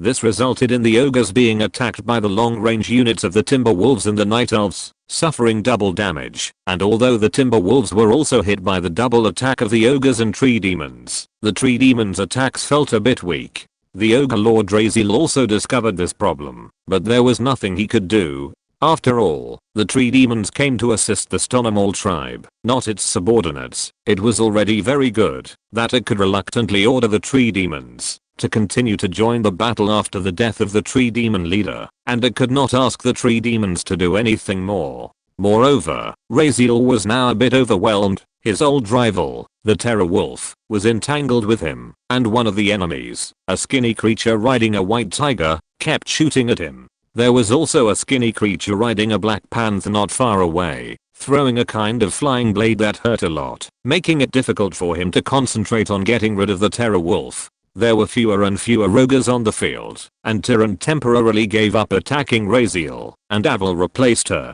She herself joined the attack on ordinary ogres. This was Euphenia's order. Euphenia hoped that Tyrant could reach level 4 after this battle, and the experience of an ogre lord alone was obviously not enough for Tyrant to upgrade. A stream of burning arrows shot at the ogre camp. Under Euphenia's guidance, Tyrant specifically attacked the ogres that were already seriously injured, and soon harvested the lives of 5 ogre warriors and 2 ogre fighters. Behind the ogres, more than a dozen ogre wizards cast only a few bloodthirst spells, and Euphenia, who had reacted, ordered archers to shoot them one by one. The thin-skinned and fragile ogre wizards were quickly killed. In the melee, the remaining 2 tree demon shadow priests were also killed by Tyrant and Avril. As a result, the enemy lost all their auxiliary units. At this time, Euphenia aimed at the tree demon hunters and tree demon berserkers behind the ogres. Boy, you are so good at throwing hand axes. Benshu's glaive thrower is idle at the moment. Controlling the glaive thrower, Euphenia attacked the tree demon hunters and tree demon berserkers behind. The tree demon standing in place throwing hand axes did not expect that. Although he was not working hard, he also attracted the attention of the enemy. He stood in place without any vigilance and continued to throw hand axes. Suddenly, 5 sword blades crossed the battlefield of forest wolves and ogres and flew into the tree demon team with a whistle. 4 tree demon hunters and a tree demon berserker were immediately cut in half. Yufei controlled 4 ordinary level glaive throwers to attack the tree demon hunters, and the elite level glaive throwers attacked the tree demon berserkers. It was indeed quite effective and killed them in one blow. The tree demons, who were already in low morale, immediately scattered and fled to the back of the camp. The ogres, who lost the remote assistance of the tree demons, were quickly surrounded by the forest wolves, although it was a very thin encirclement. The forest wolves held the ogres, and the archers and female hunters outside the circle poured out their arrows and moon blades. Before long, almost all the ogre warriors and ogre fighters fell in a pool of blood, leaving only the ogre lord Razor, who was still struggling to hold on. Seeing that the Stonehammer tribe handed over to him by his father was dead and only he was left, Razor's eyes suddenly turned red. It let out a huge roar and released a shockwave fiercely at the surrounding forest wolves. However, the shockwave that had always been successful still knocked away several forest wolves this time, but it did not open a passage for Avril. Other forest wolves soon surrounded him. Under the siege of the forest wolves and the tireless attacks of the out and night elves, the ogre lord, who had been the overlord of the wind whispering forest for more than 10 years, fell to the ground dying. Under the order of the terror wolf, the forest wolves made way for a passage. Raziel barely opened his eyes. A white tiger appeared in front of it, with a skinny creature sitting on its back. Raziel wanted to raise his arm to attack the skinny creature that looked like the enemy leader, but found that he no longer had the strength to raise his arm. Arrow of the moon goddess. Raziel understood the light shout from the skinny creature on the back of the white tiger. A silver white arrow fell from the sky and pierced through Raziel's body. The ogre lord Raziel closed his eyes forever. I always feel a little bit cliched when writing this. A golden light enveloped Tyrande again. The surrounding forest wolves prostrated themselves on the ground, looking at Tyrande, or as if she had descended from a goddess. Tyrande had reached level 4 and became even more powerful. Before he could check Tyrande's new attributes, Yufei immediately issued an order to pursue the tree demon troops. At the howl of the terror wolf, the forest wolves ran again and headed to the back of the ogre camp. The night elves followed closely behind the forest wolves. Behind the ogre camp, the remaining 20 or so tree demon hunters and more than 10 tree demon berserkers trembled against the back wall of the camp. Without any hesitation or mercy, the forest wolves and night elf troops that arrived immediately launched an attack. For a while, the screams of the tree demons were incessant. Not long after, the tree demons were killed or wounded by the double attack of the forest wolves and the night elves. Only a few forest wolves were unfortunately over in the desperate counter-attack of the tree demons, and almost all the tree demons turned into experience for the night elves. At NL lateness today, it will be published at 3 o'clock. Thank you C1888 for the reward of Kidian coins. Thank you Shwilin for the reward of 300 Kidian coins. Thank you to all book friends for their support, so that the Eternal Tree has achieved a result that makes the world proud. Recommend a friend's book The Stone Controller of the End Times. Again, if you are interested, you can add my questions number 1,395,779,618, or join the group 246,883,016, and book friends are welcome to give suggestions. If you want to be a deputy moderator, please contact me on questions. Please be a deputy moderator. Chapter 23 Strength Improvement. After roughly searching the camp to check if there were any demons that had escaped, Yufei discovered a problem. Are some of the buildings in this ogre camp very strange? The doors of some houses are very low compared to the ogres, and the space inside the houses is not enough for the ogres to live in. How could the ogres build houses that are difficult for them to enter and live in? These houses look more like they are for creatures of the same size as the night elves. Could it be that this camp was not built by the ogres? Yufei had such a question in his heart. No matter what, the houses will not run away, so let's check the status of the conquest army first. First of all, Tyrande was about to reach level 3 before this battle. After this battle, in addition to killing the tree demon leader and the ogre lord Draziel, she also killed a lot of ordinary ogres and reached level 4. Moon priestess, level 4 attack type, heroic attack power, attack speed, fast armor type, heroic armor, movement speed, fast health, mana, strength, 27 agility, 37 intelligence, 24 skills, remaining skill points. 2 specific skills. Power Aura, level 2, increases the attack power of nearby friendly ranged units by 20%, with a range of 350 meters. Reconnaissance, level 1, consumes 100 mana points to summon an owl, which lasts for 30 minutes. Scorching Arrow, level 1, consumes 5 mana points to form a flaming magic arrow, increasing damage. Lunar Arrow, level 2, causes damage, consumes 120 mana points, and has a casting distance of 5000 meters. The stun time increases by 0.5 seconds for every 150 attack distance, with a maximum stun of 5 seconds. For other skills that have not been learned, see chapter 8. Assault Aura and Lunar Arrow can only be added at level 5. Then the options are level 2 Scorching Arrow, level 2 Scouting, and the unlearned Jump. Yufei has always felt that the jump skill is useless, at least not in the short term. If the Night Elves encounter an enemy that is difficult to resist now, it is useless for Tyrant to escape alone. However, after the Scorching Arrow is upgraded to level 3, it has the attribute of forming a fire magic arrow with small range damage. That is, it becomes a small range group attack. So, let's upgrade the Scorching Arrow to level 2 first. In this way, when Tyrant reaches level 5, she can perform group attacks. Scorching Arrow, level 2, consume 8 magic points to form a fire magic arrow, increasing damage. There is also the Scouting skill. The owl summoned by the level 1 Scouting has no other characteristics. It is just an ordinary scout unit, and at most it flies faster.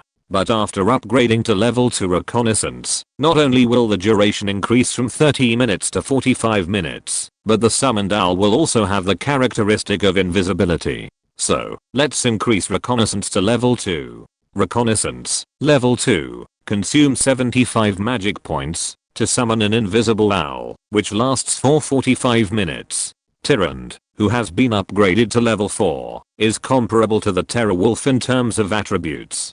With a few more skills, even if she fights the Ogre Lord Draziel alone, she is likely to win. And judging from the Stonomall tribe's dominant position in this area, there is no force around that can threaten the Timberwolves and the Night Elves. In addition to Tyrant, Avril and Luna also killed a lot of enemies in this battle. Although they are still a long way from the elite level, they have also absorbed a lot of experience. Moreover, after Yufei's careful observation, the skills of both of them have changed. Concussion Shot consumes less magic points, causes less damage to the target unit, slows down to 40%, and lasts for 12 seconds. The interval time is 30 seconds. Moonlight, the huntress gathers the energy of the moon and erects it to the ground, dealing damage to an enemy unit and stunning it for a short time. It consumes less mana, deals less damage, and stuns for 1.5 seconds. The interval is 20 seconds. For both of their skills, the mana consumption and damage have changed from a small amount to a small amount, and the special effects of the skills have also been enhanced. Looking again, Avril and Luna's experience points have reached more than 40%.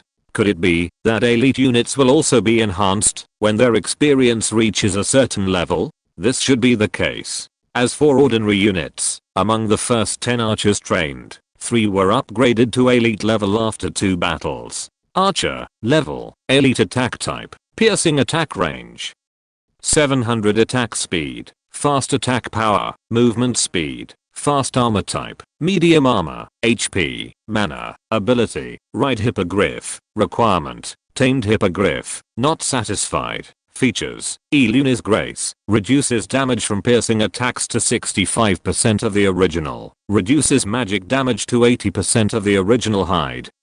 Stops the unit from attacking the enemy, can make its shadow melt, and become invisible at night. Skills, Powerful Shot, consumes a small amount of magic points, causing twice the damage of a normal attack to the target unit. The interval time is 30 seconds. One of the 3 new elite archers has a powerful shot skill, and the other 2 have different skills. Shadow arrow consumes a small amount of magic points, splits the arrow shot into 3, each with 75% of the normal attack power. The interval time is 30 seconds. The 3 elite archers have different attributes and skills from Avril. In terms of attributes, the newly promoted elite archers are a little lower than Avril. In terms of skills, according to Eupheni's feeling, both the powerful shooting and the split shadow arrow are weaker than the shock shooting. After closing his eyes and searching the inherited memory, Eupheni understood. The first unit trained in each type of soldiers has stronger potential than the units trained later.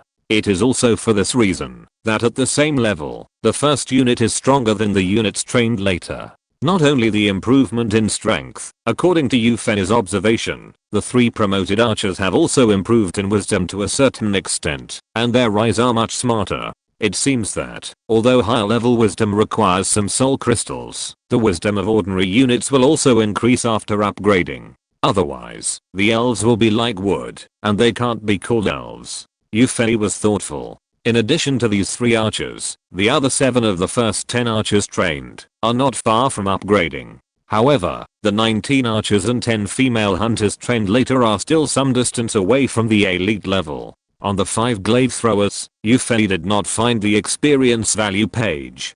Could it be that the upgrade of the glaive throwers depends on absorbing experience points? Eupheni was a little confused, but there was nothing he could do now, so he had to put it aside. Ow, thank you for your support. Let the Eternal Tree be the first on the newcomer list. I'm so excited. Thanks to C588 starting coins, KG Alifan 588 starting coins, and Kisandisha 100 starting coins for the reward. Is there a deputy moderator? My questions number is 1,395,779,618, and the book friends group is 246,883,016. Chapter 24 Diary. After figuring out the improvement of his subordinate's strength, Eupheni turned his attention to the houses that aroused his inner doubts. From the perspective of structure, these houses did not seem to be built by ogres. Because whether in terms of height or the size of the space inside the house, it is difficult for ogres to live in them. After careful observation, Eupheni did not believe that ogres could build such a fine building. In some places in the house, Eupheni found things such as sculptures and patterns that ogres could never make, even if they had the wisdom. With the ogre's fat hands, they could only make a primitive tribal style rough sculpture at most. The sculptures and patterns that Eupheni saw looked relatively fine. Moreover, ogres would not carve human sculptures, right? Most of these sculptures were carved like the appearance of humans in Eupheni's cognition. Next, Eupheni ordered the Night Elf units to search the entire camp carefully, search out the items in each house, and then gather them in a square in front of the camp, so that he could check through errand. Soon, through the vision of an archer, Eupheni discovered an exceptionally tall building in the center of the camp. This building is much taller than the surrounding houses, and the gate also reminds Eupheni of the conference hall on Earth. He ordered several archers who were searching around to gather here, pushed open the gate, and a hall appeared in Eupheni's vision. There are many traces left by ogres in the hall obviously. This only building that can accommodate ogres relatively loosely has become the place where some higher level ogres live. Maybe the ogre lord Laser usually lives here? Eupheni thought boredly. After searching, no valuable information was found in the hall. Eupheni was also mentally prepared the ogres have lived in this hall for so long. Even if there is any information, it has been unconsciously destroyed by the ogres. However, there is a small door behind the hall, which is obviously difficult for ogres to enter. Maybe the origin of this camp can be found there. The archer pushed open the small door that smelled of the ogre's body odor, and a small living room appeared behind the door. The furnishings in the living room were very similar to Eupheni's impression of a human living room, except that all the furniture was covered with dust. From this living room, Eupheni was more certain that this camp was not built by ogres, but might have been built by humans. It was just because of some reasons that this place was occupied by ogres. No valuable information was found in the living room. Eupheni commanded the archer to open another door connected to the living room. This should be the bedroom. Sure enough, there was a big bed in the center of the house. After a careful search, the archer found a diary in a cabinet next to the bed. When the archer opened the diary, Yufei found an embarrassing problem. He didn't recognize this kind of text, depressedly commanding the archer to take the diary to the square where Tyrant was. Yufei thought about how to understand the text in the diary. There is no such text in the inherited memory. Let's see if there is any solution to this problem in Yuan Muzenju. Yufei began to look for a way to eliminate illiteracy in the spells of Yuan Muzenju. After a while, he found a spell that could be used in this situation in the primary spells. Will reading. According to Yuan Muzenju, every carrier that records information, whether it is paper, wood chips, stone slabs or even jade slips, carries the will of the person who records the information. Through words, the person who records the information places his will on the carrier. And as long as the will on the carrier is directly read, the information recorded on the carrier can be understood. Will reading plays such a role. With Yufei's current mana, he can already cast this primary spell, and this spell will be further advanced. When the mana is stronger in the future, it can be used to communicate directly with others, or non-humans through this spell. In the end, it is also possible to search other people's memories and even manipulate others directly through will. However, these are all things for the future. Now Yufei just wants to use this spell to read the words on the diary. At this time, the archer had sent the diary to Tyrant. Under Yufei's order, other units continued to search in the camp. Tyrant took the diary and returned to the dense forest where Yufei was. There was no other way. Yufei could not cast spells through his units from a long distance. Behu was still quite fast. After a while, Tyrant brought the diary to Yufei and placed it on the grass. Will reading. Yufei cast a spell on the yellow diary and read the information in it. After about half a minute, Yufei opened his wooden eyes. There was not much information in the diary, but it was enough for Yufei to understand the origin of the camp. Combining the records in the diary and the free will attached to the diary, Yufei also learned some basic information about the alien world he had traveled through. From the information Yufei obtained, Yufei knew that the world he had traveled through was only this extremely vast SYNOPSIS continent, which was surrounded by oceans. Except for some islands, no other continents had ever been discovered. As for the power level that Yufei was most concerned about, it was divided into 10 levels. Although the professions were different, the names of each level were not much different. The 10 classes from low to high are Apprentice, Black Iron, Bronze, Silver, Gold, Cloud, Sky, Legend, Epic, Myth. Depending on the profession, an suffix will be added to the name of the class, such as Bronze Mage, Sky Swordsman, etc. And like most of the alien novels that Yufei has read, each class is divided into 4 small levels: early, middle, late, and peak. At the same time, the combat professions on the SYNOPSIS continent are also diverse, with mages, swordsmen, knights, assassins and everything else. What surprised Yufei was that there was no bloody Church of Light on the SYNOPSIS continent. Not only that, but there were no other churches either. There is no concept of gods in this world. Everyone firmly believes that there is only a difference in power, and there is no existence that is above the entire world. I thought I would be like in some annoying novels, identified as a heretic by the Church of Light, then become stronger while being hunted, and finally overthrow the Church of Light that rides on the heads of the people, and open up a free sky for the people of the other world. But it turns out that there is no such thing as the Church of Light at woohoo. Hongchen wants to be the first. This is an obsession he has had since elementary school. Everyone, work hard to push Hongchen to the throne of the first place again. It's decided. 2 updates today. This chapter will be released on time at 3 o'clock, and the next chapter will be released around 6 o'clock. Please click, collect, and recommend. Thank you for the reward of 100 starting coins from Crimson Reincarnation, and 100 starting coins from Hanming. Come on everyone. Hongchen Jokian's Handbook Friends Group 246,883,016. World of Warcraft Eternal Tree V Group 184,020,726 welcomes everyone to join.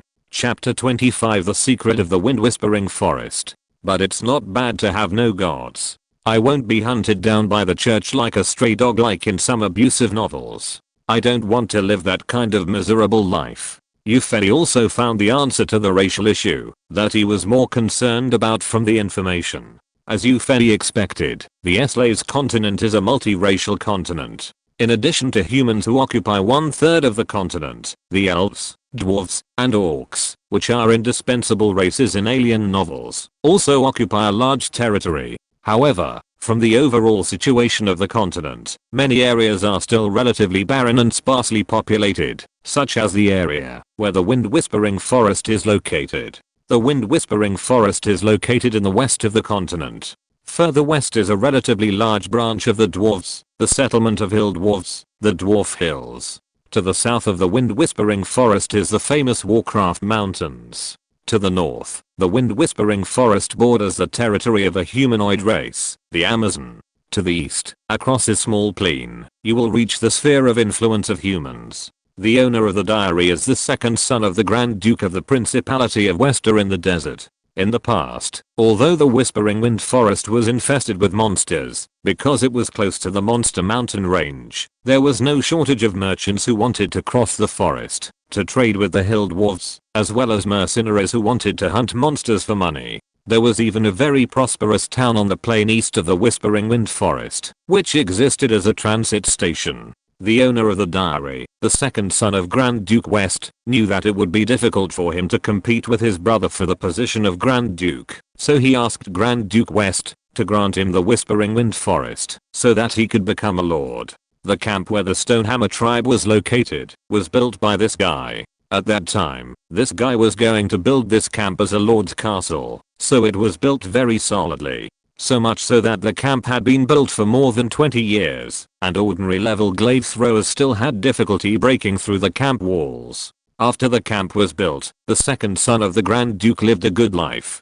Taking advantage of the location of the Whispering Wind Forest, he made a lot of gold coins, just by providing supplies to passing merchants and mercenaries who came to hunt monsters. From the diary, this guy thought he would be the Lord of Whispering Wind for the rest of his life, and pass the territory to his descendants after his death. However, all the good life ended 25 years ago. 25 years ago, many strange creatures appeared in the Whispering Wind Forest. According to the description in the diary, they were creatures such as ogres and tree demons. Ogres and tree demons were not the original creatures here, but they suddenly appeared later. There must be something wrong. And these strange creatures were very powerful. They quickly killed or drove away the monsters in the Whispering Wind Forest and settled in the Whispering Wind Forest. Not long after, the ogres attacked the camp where the second son of the Grand Duke was. According to the diary, the strength of the ogre lord at that time reached the peak of the sky, and most of his ogre fighters had silver to gold level strength.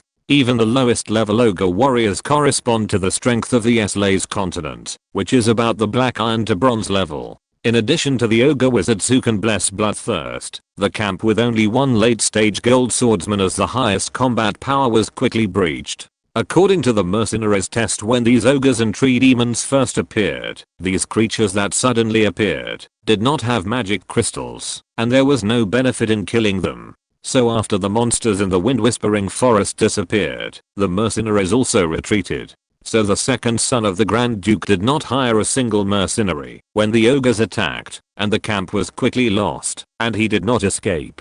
So, based on the comparison of strength, now Tyrant has the so-called peak strength of the sky. The Terror Wolf should be the strength of the peak of the sky to the early sky. In the game, the Terror Wolf is level 6, and the sky level is also the 6th level of the SLA's continent. The Ogre Lord is level 7 in the game, and the sky level is the 7th level of the SLA's continent. Perhaps, the level of wild monsters in Warcraft corresponds to the power level of the SLA's continent, but the hero is also level 10, but it is different from this one. It is really strange that these wild monsters in Warcraft appeared in the SLA's continent. Is it really like what I thought, that there is a black hand behind all this? Humph. No matter who it is, don't try to control everything of Ufei. If there is really a black hand, I will tear you to pieces. After calming down, Ufei found that what he could learn through the will reading technique was this information, and there was nothing else. At this time, Avril, who was still in the camp, informed Euphony on the spiritual level that she had made some new discoveries.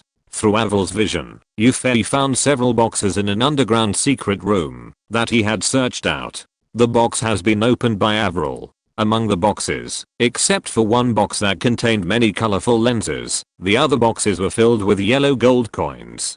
2 prompts appeared in Euphony's mind. 25,380 units of mined gold were found. Do you want to convert? Energy crystals were found. Energy crystals? According to the information I got from the diary, isn't this the magic crystal in the body of the monster? Could this energy crystal be the magic crystal? Euphony now put down the prompt to convert gold and began to scan the box of magic crystals through Avril. Ding found 180 level 2 energy crystals, which can be converted into 900 energy values. Do you want to convert? Found 55 level 3 energy crystals, which can be converted into 1100 energy values. Do you want to convert? Found 20 level 4 energy crystals, which can be converted into 2000 energy values.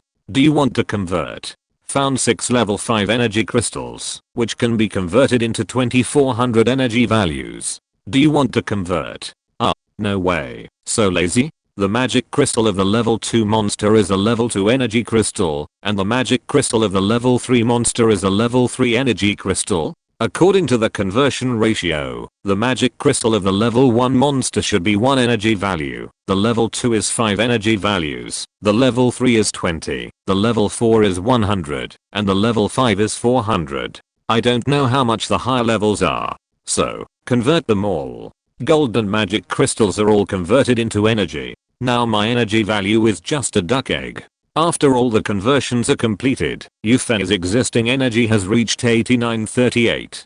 Those gold coins that are being cast do not need to be mined by elves, they can be directly converted. Maybe I will go to the human world to get more gold coins in the future. And I really need to migrate to the Warcraft mountains in the south. The magic crystals in the bodies of Warcraft are the boosters of my development. Ow, please click, collect, recommend, and be the first. This is the first time that Hanchan has updated twice. Please give me face. If the data is good, I will update twice in the future. Thanks to Sanmuan for 100 starting coins and Zanshunishan for 100 starting coins. Come on everyone. Hanchan Jokian's Handbook Friends Group 246,883,016. Warcraft Eternal Tree Group 184,020,726 welcomes everyone to join. End of this chapter. Thank you very much for reaching the end. Don't forget to like. Looking for more exclusive content and immediate access? Subscribe to our Patreon. Remember, every like, subscription, or donation encourages us to continue. Thanks to everyone. See you in the next video.